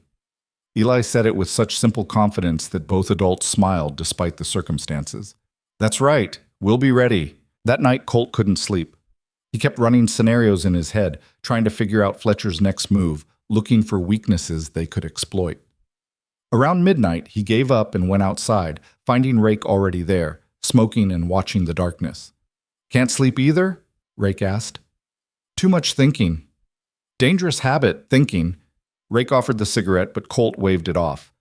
"Been doing some of that myself," about Fletcher and his operation. "What about it?" "He's stretched thin. All that land he's bought up. Someone's got to manage it, work it, keep it profitable. And from what I've seen, he doesn't have enough good men to do it right." Rake exhaled smoke. "He's using intimidation to make up for actual strength. Makes him look bigger than he is. Still bigger than us. True. But if we could hit him where it hurts, damage his reputation, make him look weak, maybe some of those men would drift away. Maybe some of those ranchers who wouldn't commit to helping us would reconsider." Colt turned to look at him. "What are you suggesting?" "I'm suggesting that Fletcher's got vulnerabilities, same as anyone. We just need to find them and exploit them." Rake dropped the cigarette, grinding it under his heel. "I know a few of his men. Not well, but enough to buy them drinks, hear them complain. Give me a few days in town. Let me do some listening. I might learn something useful." "That's a risk." "Everything's a risk, but sitting here waiting for him to burn us out again isn't much of a strategy." Colt considered it. Having someone on the inside, or at least close enough to gather intelligence, could make the difference between surviving and going under. But sending Rake into town meant being even more short-handed here. "All right, but you're careful. First sign of trouble, you get out." "Always am." Rake left the next morning, riding into town with a story about looking for winter work now that the ranch was damaged. It was plausible enough. Hired hands drifted between jobs all the time, especially when times were hard. With Rake gone, the ranch felt even more vulnerable. Colt doubled his own patrols, checking fence lines and approaches at all hours. Jack took over most of the physical work, despite his age showing in the way he moved by evening. Tommy hobbled around on his injured leg, insisting he could still contribute even though every step clearly hurt. And Eliza kept the household running with the kind of determined efficiency that Colt was starting to understand was her way of fighting. She couldn't shoot as well as the men, couldn't ride as hard or work as long, but she could make sure everyone was fed, everyone had clean clothes, everyone had a reason to keep going when exhaustion threatened to drag them under. 3 days after Rake left, Eli got sick. It started with a cough, the kind that could mean anything or nothing. By the second day he had a fever, his small body burning hot to the touch, his eyes glassy and unfocused. Eliza tried everything she knew: cool cloths, willow bark tea, keeping him warm but not too warm. Nothing seemed to help. The fever climbed higher and the cough got worse, rattling in his chest like rocks in a tin can. "We need a doctor," she said on the third night, her voice tight with controlled panic. "Nearest doctor is in town. That's a full day's ride in good weather." Colt looked out the window at the snow that had started falling again. "Could be 2 days now." "Then we ride for 2 days. Colt, he's getting worse. I can hear it in his breathing, see it in how he looks at me like he's not quite sure where he is." I know. He did know. He'd seen men die of fever, watched them burn from the inside while there was nothing anyone could do. The thought of that happening to Eli made something in his chest clench painfully.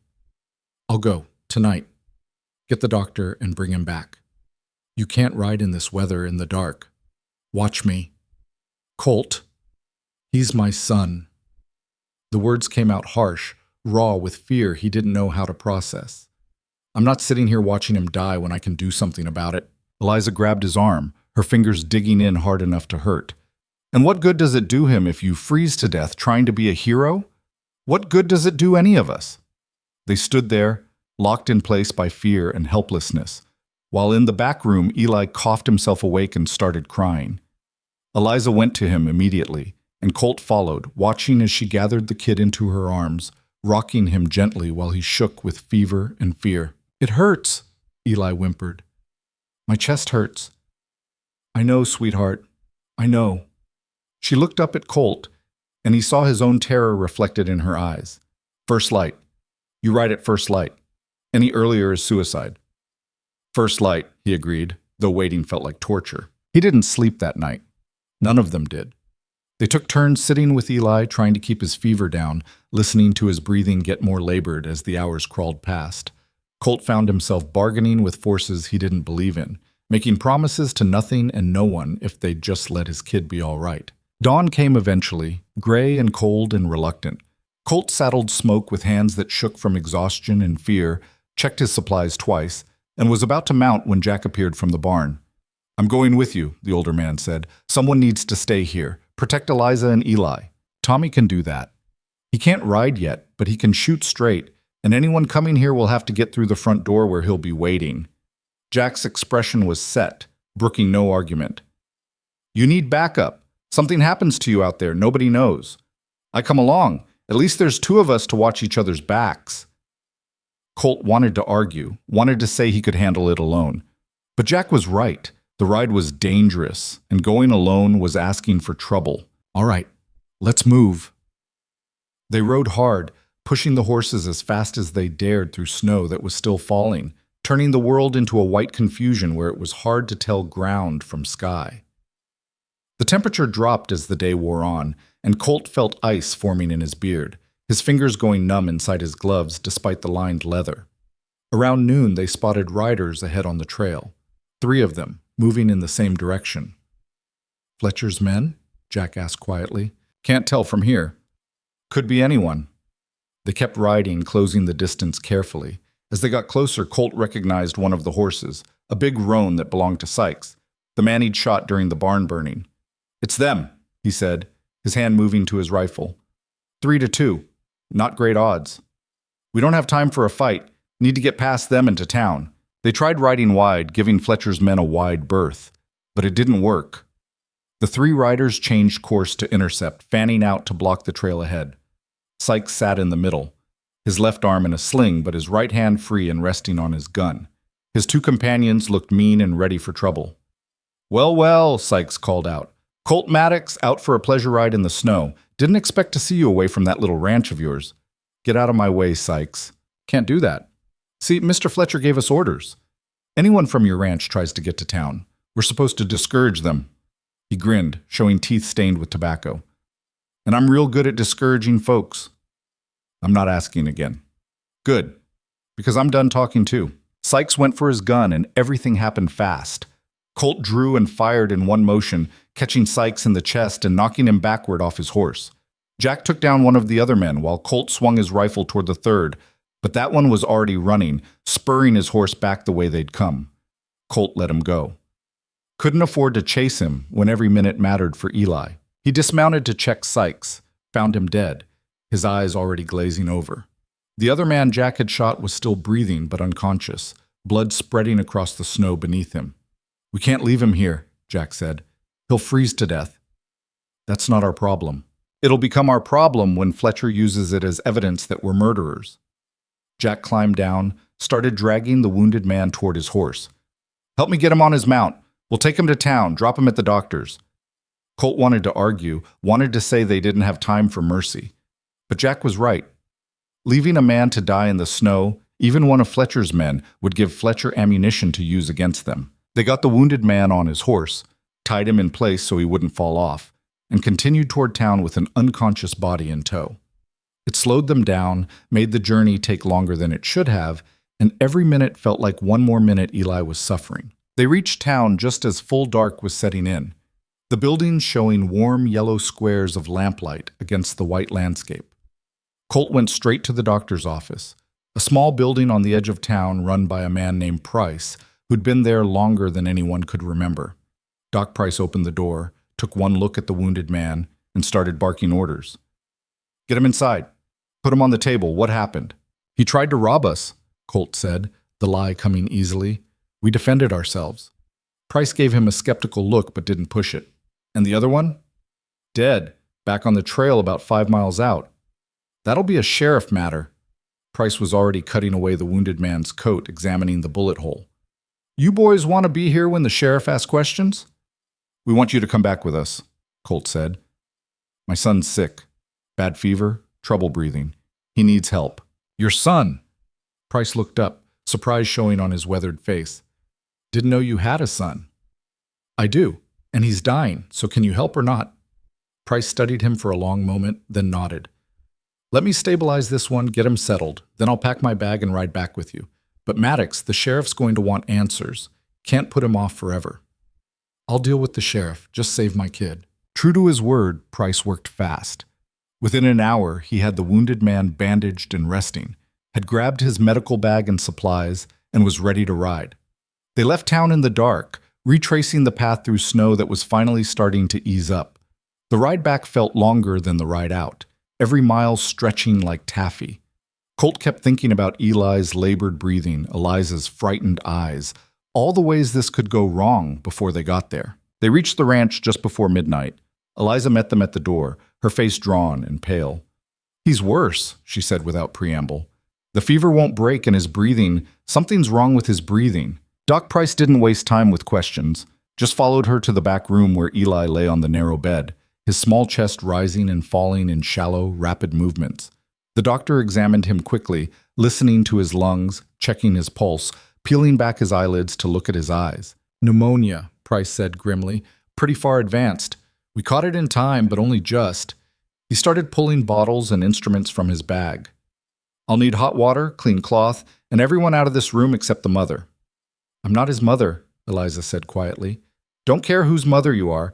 You're the one he trusts, so you're staying. Everyone else out." Colt wanted to argue, wanted to stay and watch over his son, but one look at Price's face told him it wasn't negotiable.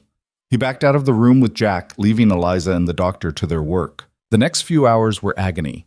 Sitting in the kitchen, listening to sounds from the back room he couldn't interpret, imagining worst-case scenarios that his exhausted brain wouldn't stop creating.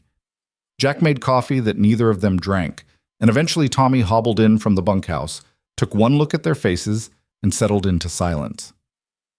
Just before dawn, Doc Price emerged, his sleeves rolled up and dark circles under his eyes. "He'll live," the doctor said, and Colt felt his legs almost give out with relief. "Fever's broke, breathing's easier, he's sleeping now, and sleep's the best medicine for what ails him, but he's not out of danger yet. Next 48 hours are critical. He needs rest, fluids, and someone watching him constantly." "I'll watch him," Eliza said from the doorway, looking half dead herself, but determined. "You need sleep too," Price said. "Take shifts. Can't help the boy if you collapse from exhaustion." They worked out a schedule, Eliza and Colt alternating 4-hour shifts with Jack or Tommy available as backup.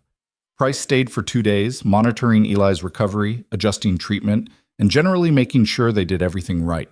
On the morning of the 3rd day, Eli woke up clear-eyed and asking for food. Real food, not the broth they'd been forcing into him. Eliza cried when she heard his voice, and Colt had to step outside because the relief was so overwhelming it scared him.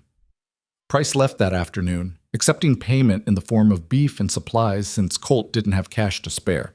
Before he went, he pulled Colt aside. "That boy's strong. Takes after his father, I'd guess." Price's eyes were knowing.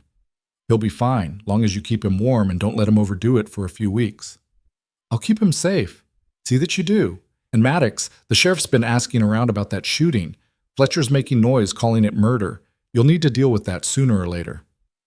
"Later, then. Right now, my priority is my family." Price nodded, climbed on his horse, and rode off toward town, leaving Colt standing in the snow thinking about how much had changed in just a few weeks. How much more was likely to change before this was over. That evening, with Eli finally sleeping peacefully and Eliza dozing in a chair beside his bed, Colt went out to check the property. The snow had stopped finally, leaving everything buried and pristine. In the distance, he could see the damaged barn, the burned fence, all the evidence of Fletcher's campaign to drive him out. But Fletcher hadn't counted on one thing. Colt had something worth fighting for now. And a man defending his home, his family, was a lot more dangerous than a man defending just himself. Rake returned 5 days later, riding in just after dawn with information that changed everything. Colt was in the barn trying to patch the burned sections well enough to get through the rest of winter when he heard the horse approaching. He grabbed his rifle by instinct, then relaxed when he recognized both rider and mount. Rake looked like he'd aged 10 years in less than a week.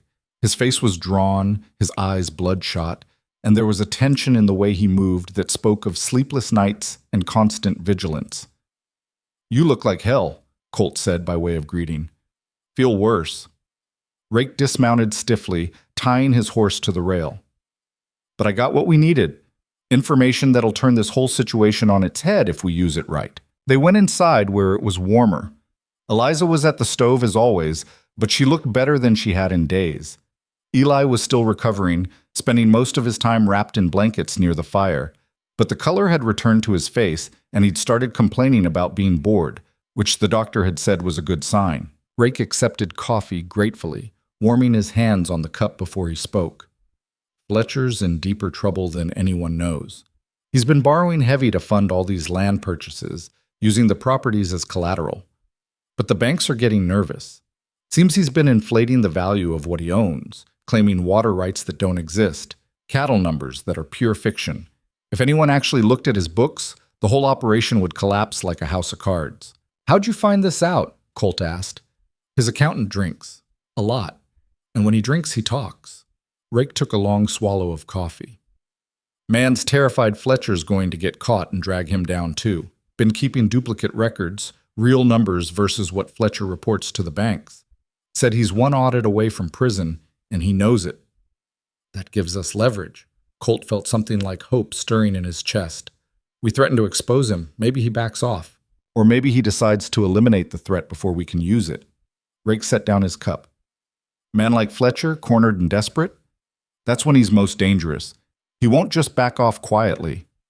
Eliza had been listening from the stove, and now she turned around, a wooden spoon still in her hand. "So what do? We can't just sit on this information, but we can't use it without putting ourselves in the crosshairs." "We need proof," Colt said. "Real proof, not just the word of a drunk accountant. Something solid enough that Fletcher can't dismiss it or make it disappear." "The accountant has those duplicate books I mentioned, keeps them hidden in his office, separate from Fletcher's official records." Rake pulled out his tobacco pouch, started rolling a cigarette. "Problem is, his office is in Fletcher's main ranch house. Getting to them would mean breaking into Fletcher's property." "That's suicide." "Probably, but it's also the only way to get evidence that would hold up if this ever sees the inside of a courtroom." Colt stood up, pacing to the window. Outside, the world was still locked in winter's grip, but the worst of the storm seemed to have passed. In another month, maybe 6 weeks, the thaw would start. Spring would come, and with it Fletcher's deadline. Sell by spring or face the consequences. Time was running out. "I'll do it," he said finally. "I'll go in, get the books, get out." "That's not a one-man job," Rake said. "Then it's a two-man job. You and me. Jack stays here, protects Eliza and Eli." "And when do we do this insane thing?" "Soon, before Fletcher realizes we know anything, before he has time to move those records or strengthen his security." Colt turned back to face them. "But first I need to know. Is there anything else? Any other information that could help us?" Rake lit his cigarette, exhaled slowly. "Fletcher's got enemies. More than just us. There's ranchers he's squeezed, suppliers he's cheated, workers he's abused. Problem is, they're all too scared to act. But if someone stood up to him, if someone actually fought back and survived it, some of those people might find their courage. We're already fighting back. You're surviving. That's different from winning. People don't rally behind survivors. They rally behind victors. You need to actually hurt Fletcher, damage him in a way that's visible to everyone. Make him look weak." Eliza crossed the room, her expression thoughtful. "What about that newspaper article? My cousin in Denver. Any word on whether he printed it?" "Haven't heard anything yet. Mail's slow this time of year and slower when you're in the middle of nowhere." Colt ran a hand through his hair, frustration building. "We can't wait for public opinion to turn. Need to act now." "Then we plan the raid carefully," Rake said. "Scout the property, learn the guard rotations, find the weak points. Do it right, or don't do it at all. Over the next 3 days, Rake made careful trips to Fletcher's ranch, posing as a drifter looking for work. He came back with sketches of the layout, notes on where guards were posted, information about Fletcher's habits and schedule. The man kept late hours in his office, usually working until midnight, then retired to the upstairs bedroom. The accountant had a small office on the ground floor, separate from Fletcher's, with a window that faced the rear courtyard. "Security's tighter than I expected," Rake admitted on the third night. "He's got at least 8 men on the property at any given time, more when he's expecting trouble. They patrol in pairs, change routes every few hours, so there's no predictable pattern." "But the accountant's office?" "Less watched. It's not where Fletcher keeps anything valuable, so the guards mostly ignore it." Rake pointed to his sketch. "Windows latched from the inside, but it's old. Could probably pry it open without making too much noise." "Probably isn't good enough." "Nothing about this plan is good enough. It's all probably and maybe and, if we're lucky, but it's what we've got." They decided to make the attempt the following night, when the moon would be dark and visibility at its lowest. Colt spent the day preparing, checking his weapons, making sure his clothes were dark and quiet, writing a letter to Eliza that he hoped she'd never have to read. She found him at dusk, sitting on the porch and staring out at the mountains that were just starting to lose their harsh winter edges. "You don't have to do this," she said quietly, sitting down beside him. "Yeah, I do. There are other ways. We could leave, start over somewhere Fletcher doesn't have reach." "And go where? Do what? Run for the rest of our lives hoping he doesn't find us?" Colt shook his head. "I'm done running, Eliza. Done letting other people dictate how I live." "Even if it gets you killed?" "Even then." He turned to look at her, this woman who'd walked into his life and somehow become the center of it without him noticing when it happened. "If something goes wrong tonight, don't. If something goes wrong, you take Eli and you go to Ben Morrison's place. He'll help you get somewhere safe." "Colt, promise me." She was quiet for a long moment, her hands twisted in her apron the way they always did when she was upset. "I promise. But you promise me something too." "What?" "Promise me you'll come back. That you won't do anything stupid or heroic that gets you killed. Because that boy in there, he just got a father. He doesn't need to lose one. What about you?" The question came out before he could stop it. "What do you need?" Eliza met his eyes, and in the fading light he could see everything she wasn't saying written across her face. Fear and hope and something deeper that neither of them had been brave enough to name yet. "I need you to come back too," she said simply. He reached out and took her hand, and they sat there as darkness fell. Two people balanced on the edge of something that could destroy them or save them, with no way to know which until it was too late to change course. Eli called from inside, asking for water, and the moment broke. Eliza squeezed Colt's hand once and went inside, leaving him alone with his thoughts and his fears, and the knowledge that in a few hours everything would change one way or another. He and Rake left just after midnight, dressed in dark clothes and carrying minimal gear. The ride to Fletcher's ranch took 2 hours through terrain that was treacherous even in daylight. They approached from the east, where Rake had identified the weakest security, and left their horses tied in a grove of trees about a quarter-mile out. The final approach was on foot, moving slow and careful through snow that could betray them with a single wrong step. Colt's heart was hammering so hard he was sure the guards would hear it, but they reached the rear courtyard without incident. Fletcher's ranch was massive compared to Colt's, a sprawling main house, several outbuildings, corrals that could hold hundreds of head of cattle. Lamplight showed in a few windows, including Fletcher's office on the second floor, where the man himself was presumably still working. The accountant's office was dark, which was good. Rake had confirmed the man didn't sleep on the property, went home to a small house in town every evening. The window was exactly where Rake had said it would be, partially obscured by an overgrown bush that provided some cover. Rake kept watch while Colt worked on the window latch with a thin blade, carefully prying until he felt it give. The window swung open with a creak that sounded impossibly loud in the quiet night, and both men froze, waiting to see if anyone had heard. 30 seconds passed. A minute. Nothing. Colt pulled himself through the window, landing as quietly as he could on the wooden floor inside. The office was small and cramped, every surface covered with papers and ledgers. He pulled out the small lantern he'd brought, keeping it shuttered so only a thin beam of light escaped, and started searching. The duplicate books were supposed to be in a locked drawer in the desk. Colt found the desk easily enough, but the drawer was indeed locked, and picking it in near darkness was harder than he'd anticipated. His hands were shaking from adrenaline and cold, and twice he dropped the pick, his heart stopping each time at the small sound it made hitting the floor. Finally, after what felt like hours but was probably only minutes, the lock clicked open. Inside were 3 ledgers, bound in leather and filled with neat columns of numbers. Colt grabbed all 3, tucked them inside his coat, and was about to close the drawer when he heard voices outside. He shuttered the lantern completely and froze. 2 guards were walking past, their voices carrying clearly through the window he'd left open. "Don't know why he's so worked up about Maddox. Man's barely hanging on as it is. Boss wants the land, that's reason enough." "Sure, but burning barns, shooting ranch hands, seems excessive. You want to tell him that?" A pause. "No, sir, I do not." Their voices faded as they continued their patrol. Colt waited until he was sure they were gone, then crossed back to the window. Rake's face appeared in the opening, pale in the darkness.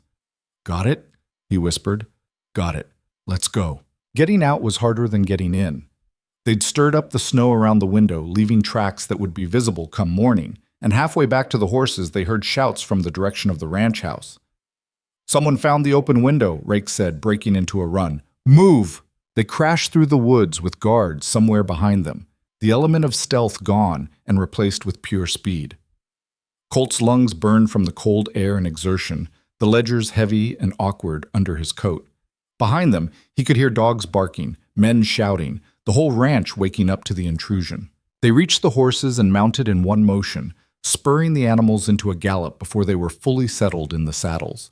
The ride back was a blur of speed and terror, branches whipping past, the horses laboring through deep snow, the sounds of pursuit never quite fading completely. By the time they reached Colt's ranch, dawn was breaking and the horses were blown, their sides heaving and foam dripping from their mouths. Colt dismounted and almost fell, his legs shaking from exhaustion and relief. Jack met them at the door, rifle in hand, his expression grim. "Heard you coming from a mile away. Sounded like the whole territory was chasing you." "Might have been," Rake said, sliding off his horse and leaning against it for support. "Fletcher knows someone broke in. Doesn't know who yet, but he'll figure it out." Eliza appeared behind Jack, and the relief on her face when she saw Colt was almost painful to witness. "You're all right?" "We're fine, and we got what we needed." He pulled the ledgers from his coat, held them up. "Fletcher's real accounts. Everything he's been hiding from the banks." She took the books, flipping through pages of numbers that probably meant more to her than to him. Her eyes widened as she scanned the entries. "This is fraud. Serious fraud. If the banks see this, Fletcher's finished. His loans get called, his properties seized, his whole empire crumbles." Colt felt a grim satisfaction settle over him. "We've got him. We've also got his attention," Rake pointed out. "And a man like Fletcher, when he's cornered, he doesn't surrender. He strikes back." As if summoning it by speaking it aloud, they heard the sound of multiple horses approaching, a lot of horses moving fast. "Get inside," Colt ordered. "Jack, Tommy, get your rifles. Eliza, take Eli to the root cellar and stay there no matter what happens." "I'm not hiding while you fight," she said. "You are if I say you are. That boy needs his mother more than I need another gun." He grabbed her shoulders, forcing her to meet his eyes. "Please, do this for me." She nodded once, sharp and quick, then disappeared into the house. Colt heard her calling for Eli, heard the kids' protests, heard the cellar door open and close. Then there was no more time to think because Fletcher's men were there, at least a dozen of them, surrounding the house with guns drawn and murder in their eyes. Fletcher himself rode at the front, looking like he'd dressed in a hurry, his fine coat thrown over a nightshirt. But there was nothing disheveled about his fury. It radiated from him like heat from a forge. "Maddox," his voice carried across the yard, "you've got something that belongs to me. Hand it over, and maybe I'll let you live." Colt stepped out onto the porch, his rifle held loose but ready. Jack and Tommy flanked him, while Rake had positioned himself at the barn with a clear line of fire across the yard. "Don't know what you're talking about, Fletcher." "The books, the ledgers from my accountant's office. Someone broke in last night and stole them, and since you're the only one stupid enough to try something like that, I'm assuming it was you." "Assuming's dangerous. Makes you look like a fool when you're wrong." Fletcher's jaw tightened. "I'm not wrong. You've been a thorn in my side since the day you bought this worthless patch of dirt, and I'm done being patient. So here's how this works. You hand over those books right now, or I burn this place to the ground with you inside it. You try that, you won't leave here alive. You think you can take all of us? You and your crippled ranch hands against 12 armed men? Fletcher laughed, cold and cruel. You're not that good, Maddox. Nobody is. Maybe not. But I don't have to take all of you, just have to take you. Colt raised his rifle slightly, sighting directly at Fletcher's chest. Question is, are you willing to die for those ledgers? Because I am willing to die protecting them. And I guarantee I'm a better shot than you are. For a long moment, nobody moved. The standoff hung balanced on a knife's edge, one wrong word or gesture away from turning into a bloodbath. Then one of Fletcher's men shifted nervously, and the motion caught everyone's attention. It was young Miller, a kid barely 20 who'd been with Fletcher for less than a year. He was staring at the house with an expression that was more fear than determination. "Mr. Fletcher," Miller said quietly, "maybe we should—" "Shut up, Miller. I'm handling this." "But sir, there's women and children in that house. If we start shooting—" "I said shut up!" Fletcher's voice cracked like a whip. But the damage was done. Other men were looking uncertain now, glancing at each other, at the house, calculating the cost of what Fletcher was ordering them to do. Colt seized the moment. Those books get delivered to the Territorial Bank tomorrow morning. They'll see exactly what Fletcher's been doing, how he's been defrauding them, inflating property values, lying about his assets. Every loan he has will be called. Every property will be seized. He'll be finished. "You're bluffing," Fletcher said, but there was uncertainty in his voice now. "Am I? You want to risk it? Because from where I'm standing, you've got two choices. You can ride away now, and maybe you've got time to run before the banks come after you. Or you can start this fight. And even if you win, those books still go to the bank. Because I've already made copies, already sent them to people who'll make sure they get where they need to go if anything happens to me." It was a lie. He hadn't made copies, hadn't sent anything anywhere. But Fletcher didn't know that, and the uncertainty was eating at him. Colt could see it in the way his eyes darted around, assessing his men, calculating odds. "This isn't over," Fletcher said finally. "Yeah, it is. You just haven't accepted it yet."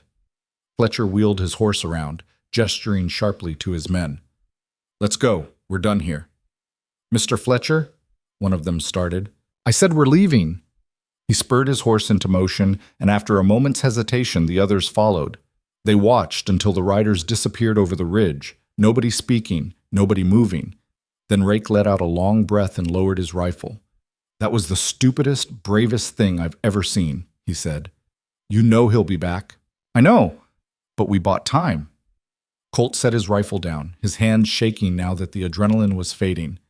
"Time to get those books to someone who can use them. Time to make sure Fletcher can't bury this." Jack was already moving toward the house. "I'll get the wagon ready. We can make town by nightfall, if we leave now." "I'm going alone," Colt said. "Need you here in case he comes back." "You're not going anywhere alone," Eliza's voice came from the doorway. She stepped out, Eli beside her, both of them pale but determined. "If those books are as important as you say, you need protection. Multiple riders, different routes, so if Fletcher tries to intercept, he doesn't get all the copies. We don't have multiple copies. Then we make them, right now." She marched back inside, and after a moment Colt followed. She was right, of course. They spent the next hours copying the most damning entries from the ledgers, creating 3 separate documents that could each stand alone as evidence of Fletcher's fraud. It was tedious work, made harder by the need for absolute accuracy, but by early afternoon they had what they needed. Colt, Rake, and Jack would each ride separately to town, taking different routes and leaving at different times. If Fletcher tried to stop them, he couldn't get all 3. At least one set of documents would make it through. Eliza packed supplies for each rider: food, water, ammunition. When she handed Colt his pack, she pulled him aside. "This is it, isn't it? The moment that decides everything? Yeah, one way or another this ends today." She reached up and touched his face, her hand warm against his cold skin. "Then come back to us. However this turns out, whatever happens, you come back. Because we need you. I need you."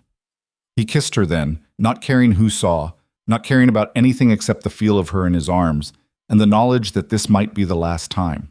She kissed him back with an intensity that spoke of all the words they hadn't said, all the feelings they'd been too scared to name. When they broke apart, Eli was watching from the doorway with wide eyes. "You kissed Miss Eliza," he said, not quite a question. "I did." "Does that mean you're staying? For good?" Colt crouched down to the kid's level, meeting those eyes that were so much like his own. "Yeah, it means I'm staying. No matter what happens, I'm not leaving you two. That's a promise." "Even if the bad man comes back?" "Especially if the bad man comes back." Eli threw his arms around Colt's neck and Colt held him tight, memorizing the feel of his son in his arms, storing it up against whatever the next hours might bring. Then it was time to go. Jack left first, heading due south on the main trail. 30 minutes later, Rake went east, taking the longer route through the mountains. Colt waited another hour, then headed west, planning to circle wide before approaching town from an unexpected direction. The ride was tense, every shadow potentially an ambush, every sound potentially Fletcher's men closing in. But Colt made it to within 5 miles of town without incident, started to think maybe they'd actually pulled it off. That's when the gunshot cracked across the valley, and pain exploded in his shoulder, nearly knocking him from the saddle. He wheeled Smoke around, drawing his revolver despite the blood spreading across his coat. 3 riders emerged from the trees. Not Fletcher's regular men, but hired guns from the looks of them. Professional killers brought in to finish what the ranch hands wouldn't. The lead rider was a tall man with a scar running down one side of his face, his gun already trained on Colt. "Hand over the documents and you can live.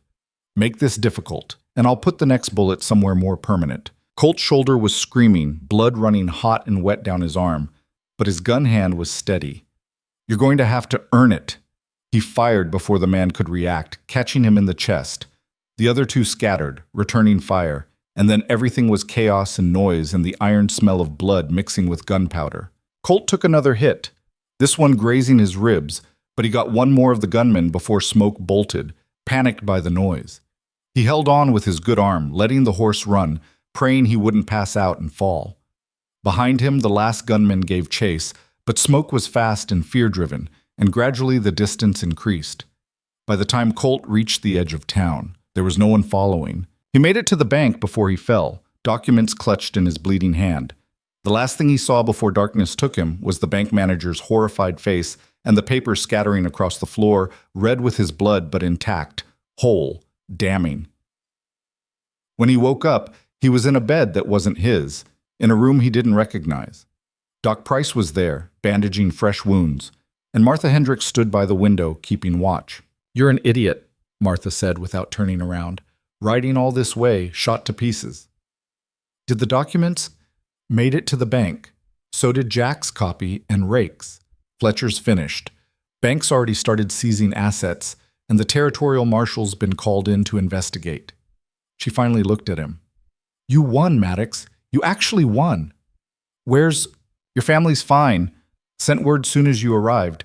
They should be here by tomorrow." Martha's expression softened slightly. "That woman of yours was ready to ride out the minute she heard you'd been shot, but Jack convinced her to wait until it was safe." "She's not..." Colt stopped, because maybe she was. Maybe that's exactly what Eliza had become. His woman, his family, his home. "You should rest," Doc Price said. "Lost a lot of blood. You're lucky to be alive." Colt closed his eyes, letting exhaustion pull him under, and for the first time in longer than he could remember, he felt something like peace. Eliza arrived the next afternoon with Eli clinging to her side, both of them looking like they'd ridden through a storm and hadn't stopped to catch their breath. She burst into the room where Colt was resting, her eyes scanning him from head to toe, cataloging every bandage and bruise before she seemed to remember how to breathe again. "You promised you'd come back," she said, her voice shaking somewhere between fury and relief. "I did come back. Just took a slight detour through getting shot." "That's not funny." "Wasn't trying to be funny." Colt pushed himself up in the bed despite Doc Price's protests, wincing at the pull in his shoulder. "I kept my promise. I'm here." Eli had been hanging back, uncertain, but now he rushed forward and climbed onto the bed with the carelessness of a child who hadn't yet learned to be afraid of hurting someone. Colt wrapped his good arm around the kid, holding him close while Eliza stood there looking like she wanted to hit him and kiss him in equal measure. "The documents made it," she said finally, settling into the chair beside the bed. "Martha told us." Fletcher's empire is collapsing. The banks have frozen his assets, the marshal's investigating fraud charges, and half his men have already scattered looking for work elsewhere. What about Fletcher himself? Disappeared. Rode out of town 2 days ago and nobody's seen him since. She reached over and took Colt's hand, her fingers trembling slightly. Some people say he headed for California. Others think he went east. Either way, he's not our problem anymore. He could come back. He could, but coming back means facing criminal charges and financial ruin. Running means he at least gets to keep his freedom, such as it is. Eliza's grip tightened. We won, Colt. Against all odds, against everything stacked against us, we actually won. It didn't feel like winning. Winning was supposed to feel triumphant, clean, like something from the stories Eliza read to Eli at bedtime. This felt messy and complicated, paid for in blood and fear, and nights spent wondering if morning would ever come. But maybe that was the only kind of winning that mattered. The kind you fought for inch by inch. The kind that cost you something real so you knew it was worth having. Doc Price kept Colt in town for another week, monitoring the wounds and making sure infection didn't set in. Eliza and Eli stayed at the boarding house, visiting every day, bringing food that was better than anything the boarding house cook could manage, and news from the ranch that Jack and Rake were managing in Colt's absence. On the 5th day, the territorial marshal came to talk to Colt. He was a hard-faced man named Coleman, who'd been enforcing law in Montana Territory for longer than most people had been alive. He sat down heavily in the chair beside Colt's bed and pulled out a notebook. Need to get your statement about what happened. The shooting, the break-in at Fletcher's place, all of it. Colt told him everything, leaving out nothing except the parts that might implicate Martha Hendricks in helping them. Coleman listened without interrupting, making notes in his careful handwriting, his expression giving nothing away. You know you broke the law, Coleman said when Colt finished. Breaking and entering, theft of documents, doesn't matter that the documents proved fraud. You still committed crimes. I know. Could charge you. Probably should charge you, just to keep things clean and legal. Coleman tapped his pencil against the notebook. But then I'd have to explain why I'm charging the man who exposed one of the biggest fraud schemes this territory's ever seen. Have to explain why I'm going after someone who was defending his property against arson and assault. And frankly, I don't feel like doing that much explaining. So what are you saying?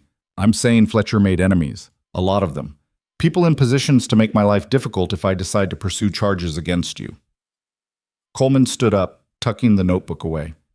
I'm saying you get to go home, Maddox. You get to rebuild your ranch and raise your boy and live your life. But you do it clean from here on out. No more breaking into people's property, no matter how justified you think it is. We clear? Crystal. Good. Coleman moved toward the door, then paused. For what it's worth, you did the right thing. Dangerous, stupid, likely to get you killed, but right. Territory needs more people willing to stand up to men like Fletcher instead of just rolling over and taking it. He left, and Colt sat there thinking about right and wrong and all the complicated space in between where most people actually lived. Doc Price cleared him to travel 3 days later with strict instructions to take it easy and not do anything that would tear open the carefully stitched wounds. Colt agreed to all of it while privately planning to ignore most of it as soon as he got home.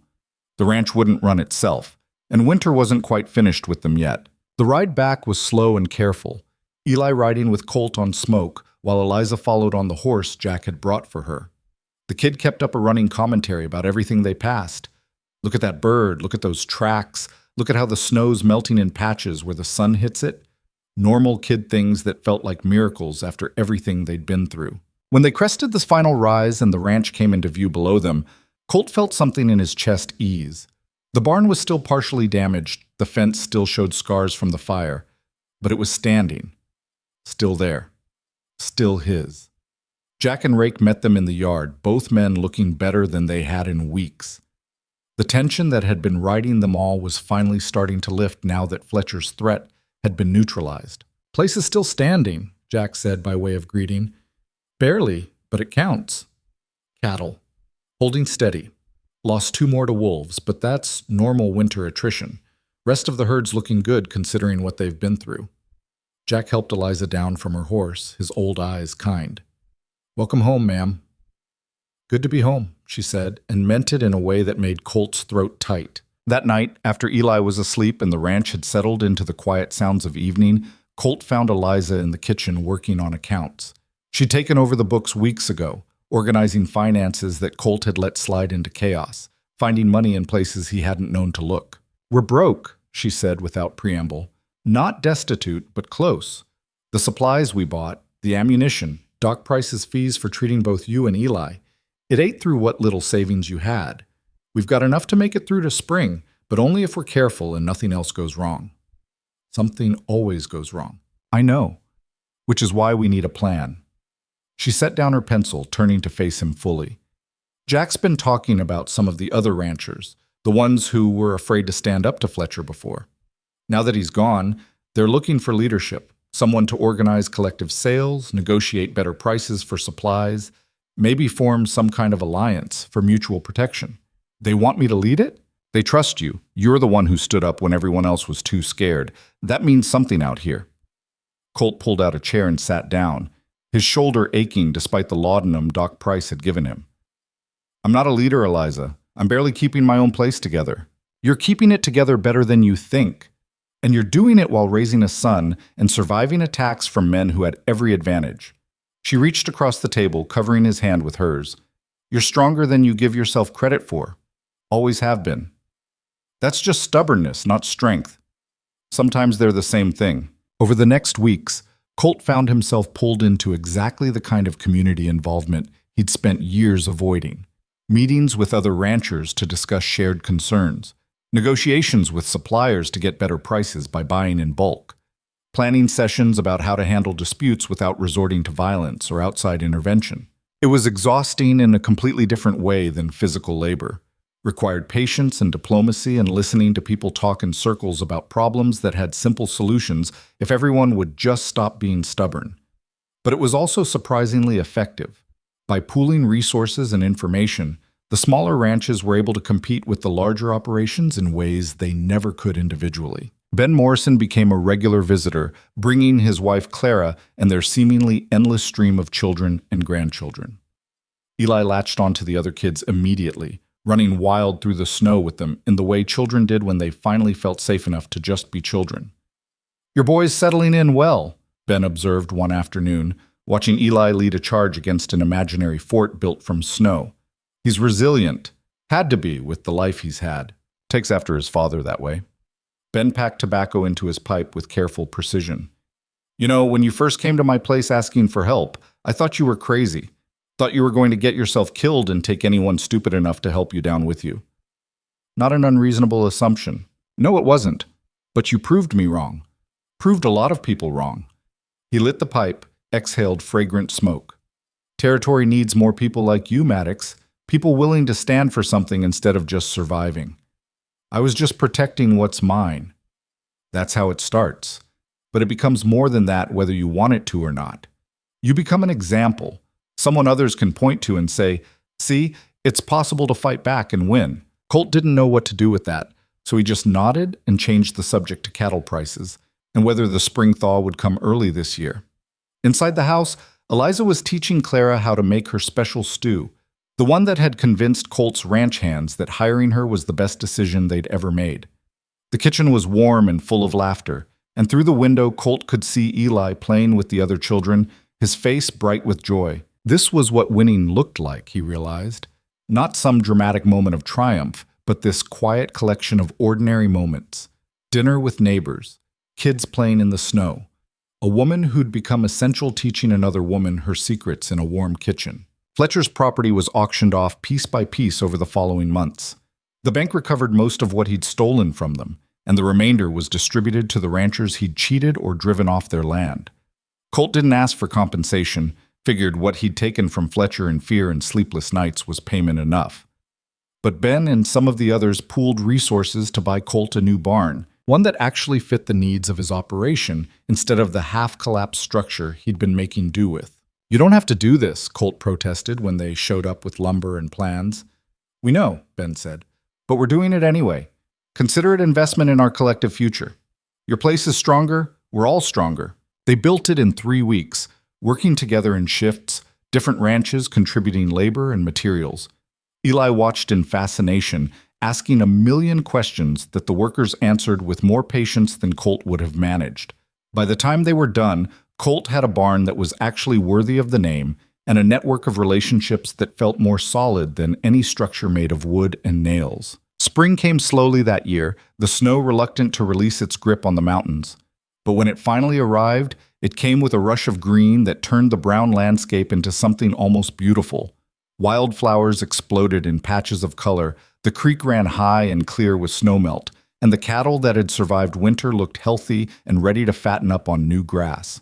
Colt stood on his porch one morning in early May, coffee in hand, watching the sunrise paint the mountains in shades of gold and pink. Behind him, he could hear Eliza moving around the kitchen, starting breakfast, humming something under her breath. Eli's voice drifted from the back room, talking to himself in that way kids did when they were playing out elaborate stories with their toys. This was his life now. This porch, this ranch, these people who'd somehow become his family. It wasn't what he'd planned, hadn't planned anything really, had just been stumbling from one day to the next, hoping to survive. But plans were overrated anyway. Life had a way of taking you places you never expected and leaving you somewhere that felt right, even when it looked nothing like what you'd imagined. "Coffee's getting cold," Eliza said from the doorway. He turned to look at her, this woman who'd arrived with a child and no certainty of welcome, who'd stayed when things got dangerous, who'd fought beside him in her own way. She'd changed in the months since that first day, still big, still solid, but carrying herself different now, like she'd finally found a place where her size was strength instead of something to apologize for. "Marry me," he said, the words out before he'd consciously decided to say them. Eliza blinked, her expression cycling through surprise, confusion, and something that might have been hope before settling into her usual practical assessment. "That's not a proposal. That's a command." "Sorry, let me try again." He set down his coffee, crossed the porch to stand in front of her. "Eliza Boone, would you do me the honor of becoming my wife?" "Better. Still not great, but better." She studied his face like she was looking for something specific. "Why?" "Why am I asking?" "Yes. Why now? Why like this? We've been living together for months, raising Eli together, running this ranch together. What changed?" Colt thought about it, trying to find words for feelings he wasn't sure he'd ever learned to name properly. "Nothing changed. That's the point. He gestured at the ranch, the morning, the life they'd built. "This is already what I want. Has been for a while now. Just took me this long to figure out I should make it official. That's possibly the least romantic proposal in the history of proposals. I'm not good at romantic, never have been, but I'm good at meaning what I say, and I mean this." He took her hands, rough from work and warm from the kitchen. "I want you here. Want you as my wife, my partner, the person I wake up next to for however many mornings I've got left. Not because it's practical or convenient, though it's both of those things, but because when I think about my future, you're in it, you and Eli both. That's my family now. You are my family." Eliza's eyes were suspiciously bright, but her voice stayed steady. "I come with complications. A child who isn't yours by blood. He's mine in every way that matters. A body that people judge. People can go to hell. I'm not marrying people's opinions. I'm marrying you. A past that's messy and not particularly respectable. My past makes yours look like a church social. We'll be messy and unrespectable together." He squeezed her hands gently. "Is that a yes, or are you going to keep listing reasons why I shouldn't want what I already know I want?" She laughed then, and it transformed her face the way it always did, turning her from solid and capable into something that made his chest feel too small for his heart. "Yes. Yes, I'll marry you, even though you're terrible at proposals, and probably worse at being a husband. I'll work on it. You better." He kissed her there on the porch with the morning sun warming their backs and the sound of Eli's voice still drifting from inside. It was a good kiss, better than first ones had a right to be, full of promise and heat and the comfortable knowledge that they'd have time to figure out all the complicated parts. When they broke apart, Eli was standing in the doorway watching them with an expression of pure satisfaction. "Finally," he said, with all the exasperation a 7-year-old could muster. "I was starting to think you'd never figure it out." "You knew?" Eliza asked. "Everyone knew. You two just kept being stubborn about it." He crossed his arms in a gesture that was pure Colt. So when's the wedding? Can I be in it? Do I get to wear something fancy? We'll figure it out, Colt said, ruffling the kid's hair in a way that made Eli squirm and grin. But yeah, you'll be in it. Can't have a wedding without family. They got married 3 weeks later in a ceremony that was simple by necessity and choice. Ben Morrison stood up with Colt while Clara stood with Eliza, and Eli served as ring bearer with a seriousness that would have been funny if it wasn't so touching. The circuit preacher happened to be passing through, which saved them a trip to town, and he performed the ceremony in the Morrisons' front room with about 20 witnesses crammed in to watch. Eliza wore a dress that Clara had helped her make. Simple blue cotton that fit her properly instead of trying to hide or minimize who she was. Colt wore his one good suit, cleaned and pressed to within an inch of its life. They said vows that were traditional and brief, exchanged rings that had belonged to Colt's mother, and kissed while their friends and neighbors cheered. "You're stuck with me now," Eliza said afterward, while they were cutting the cake Martha Hendricks had contributed. "Could have run any time in the last 6 months if I wanted to. Fact that I didn't should tell you something. It tells me you're either very brave or very stupid. Probably both." The celebration went late into the evening, fiddle music and dancing and more food than any gathering had a right to expect. Colt found himself pulled into conversations with people he barely knew, accepting congratulations and advice and whiskey in equal measure. Eli ran wild with the other children until he literally fell asleep standing up and had to be carried to bed. When it was finally over and they'd made it back to their own ranch, Eliza stood in the bedroom they now officially shared and started unpinning her hair. "You know this doesn't solve everything," she said quietly. "We're still broke. The ranch is still struggling. Winter will come again and it'll be just as hard as this one was." "I know. And people will still judge. Still whisper about how the crazy hermit married the big woman with the questionable past. Let them whisper. Not like I was ever going to win any popularity contests anyway." She turned to face him, hair loose around her shoulders now, looking younger and more vulnerable than she usually allowed. "Are you sure about this? About me? Because if you're going to regret it..." "Eliza!" He crossed the room, took her face in his hands. "I have spent my entire life running from commitment, from responsibility, from anything that might tie me down or make me vulnerable. I'm not running anymore. I'm choosing this, choosing you, choosing the life we're building together. And I'm not going to regret it because it's the first thing I've chosen in 20 years that actually feels right." She kissed him then, and whatever doubts either of them might have had dissolved in the heat and promise of it. They'd figure out the rest. The money, the ranch, the judgmental neighbors. The way they'd figured out everything else. Together, stubborn and messy and refusing to quit. The months that followed settled into a rhythm that felt like home in a way Colt had never experienced before. The ranch didn't suddenly become profitable, but it became sustainable. They made enough to pay their debts, buy what they needed, and set aside a little for emergencies. The cattle herd grew slowly but steadily. The crops they planted actually took root and produced. Eli thrived in ways that were obvious, in ways that were subtle. He grew taller, filled out, lost that pinched look of a kid who'd spent too much time worried about where his next meal would come from. He learned to ride properly, not just as a passenger, but as someone who could handle a horse on his own.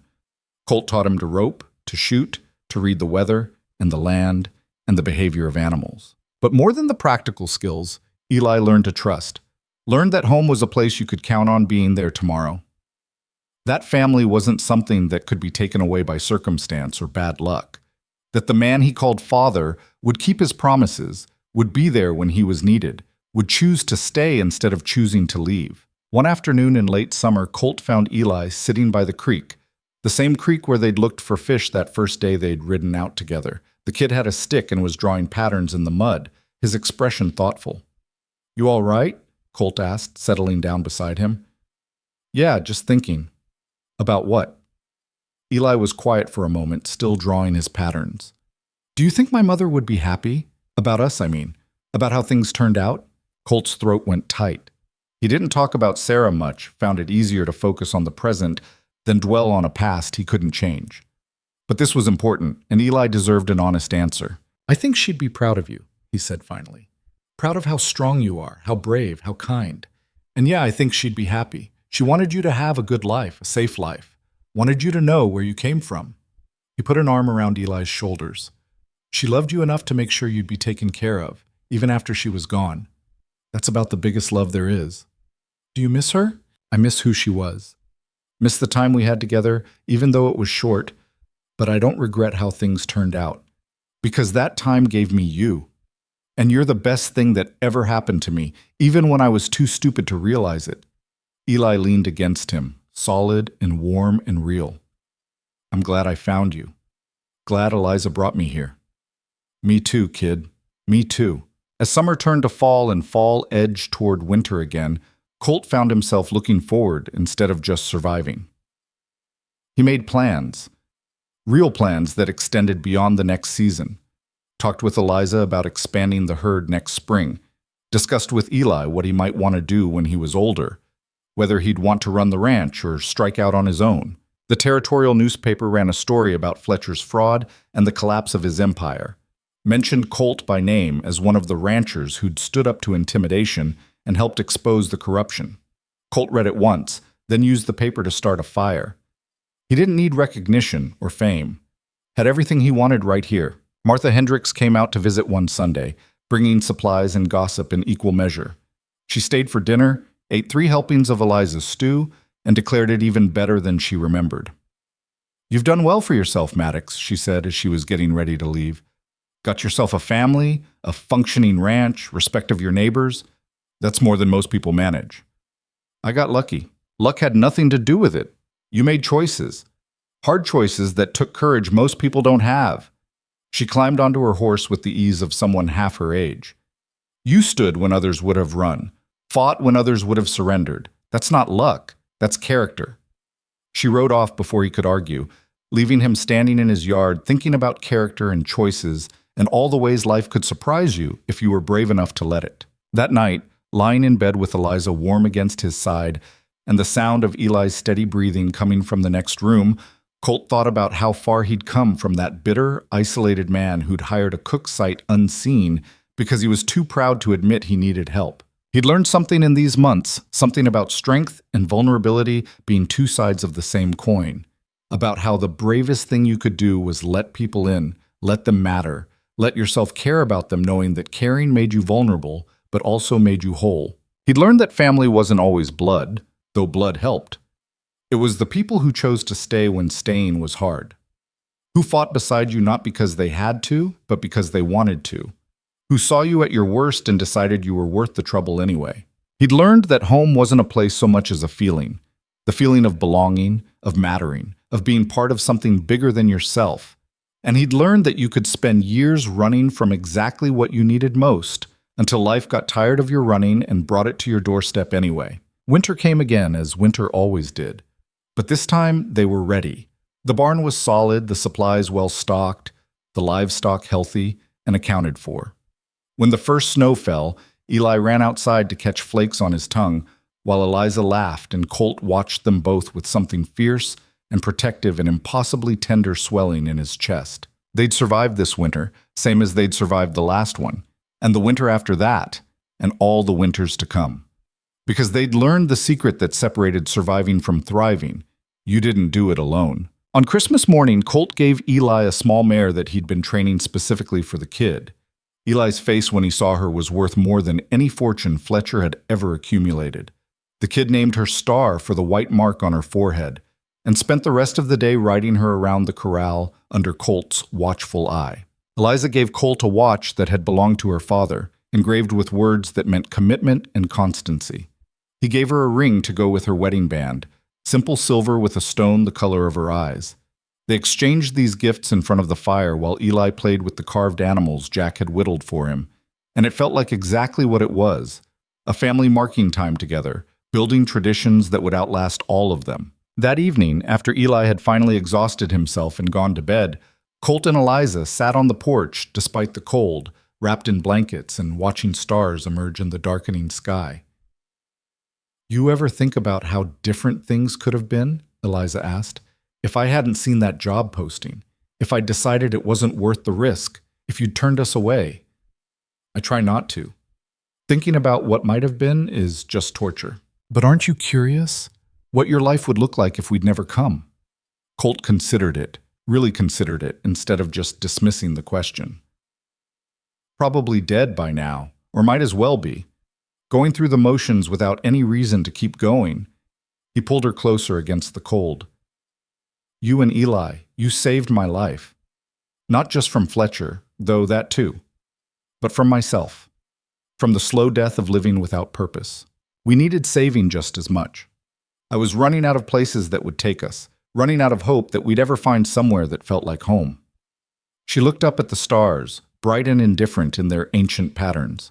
I used to think strength was about not needing anyone, about being completely self-sufficient, but that's not strength. That's just fear dressed up as independence. What changed your mind? You did. Watching you learn to accept help, to build connections, to admit when you needed support. That took more courage than fighting Fletcher ever did. She smiled. And it made me realize I'd been doing the same thing, keeping people at arm's length because letting them close meant risking rejection. But you can't live like that. Can't really live at all when you're always protecting yourself from being hurt. They sat in comfortable silence, watching their breath fog in the cold air, listening to the sounds of the ranch settling for the night. Somewhere in the barn, a horse whinnied softly. In the distance, a coyote called to its pack. I love you, Colt said, the words still unfamiliar in his mouth, but getting easier each time he said them. Not because you saved me, or because you're raising my son, or because you can cook better than anyone in the territory.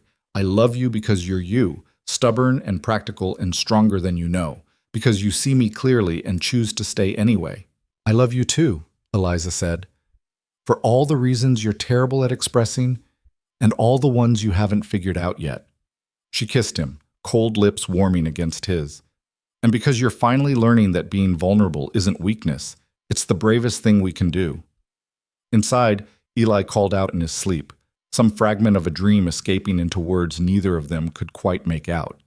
Eliza moved to get up, maternal instinct always ready, but Colt put a hand on her arm. I'll go.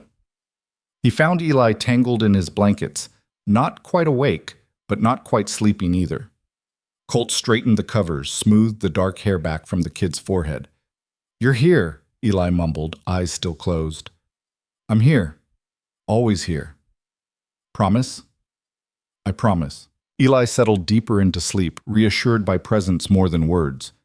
Colt stood there watching him for a moment, this child who'd changed everything without even trying, who taught him that family was something you chose every single day through actions and commitment, and showing up even when it was hard. Back on the porch, Eliza had gone inside to bank the fire for the night.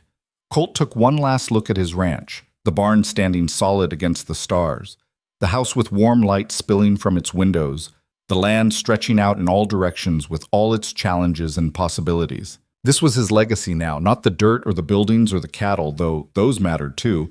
His legacy was the life he'd built here, the family he'd claimed, the man he'd become through choosing connection over isolation, vulnerability over protection, love over fear. It wasn't a perfect life. The ranch would always be one bad season away from trouble. Money would always be tight. Winters would always be brutal.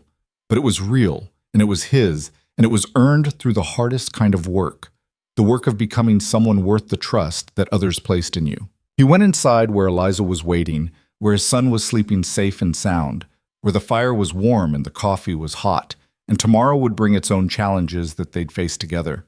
The door closed behind him with a solid sound, shutting out the cold and the dark and all the versions of himself he'd left behind in the journey to this moment. Outside, snow began to fall again, gentle and persistent, blanketing the Montana Territory in white. It would melt come spring, as it always did, and the cycle would continue. Winter to spring, hardship to hope, surviving to thriving. And through it all, this ranch would stand. This family would endure. Not because they were perfect or lucky or blessed, but because they'd learned the simple truth that had eluded Colt for so many years. You don't survive the frontier alone.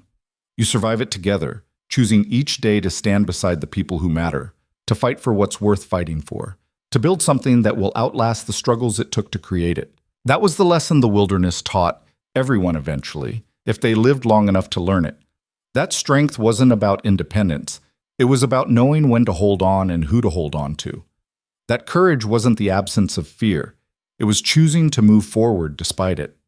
That home wasn't a place you found. It was something you built, piece by piece, choice by choice, with people who were willing to build it alongside you. And as Colt Maddox settled into bed beside his wife, listening to the wind outside and the quiet breathing of his son in the next room, he understood with absolute certainty that he was finally, truly home. Not because the journey was over, but because he'd found people worth journeying with. And that made all the difference.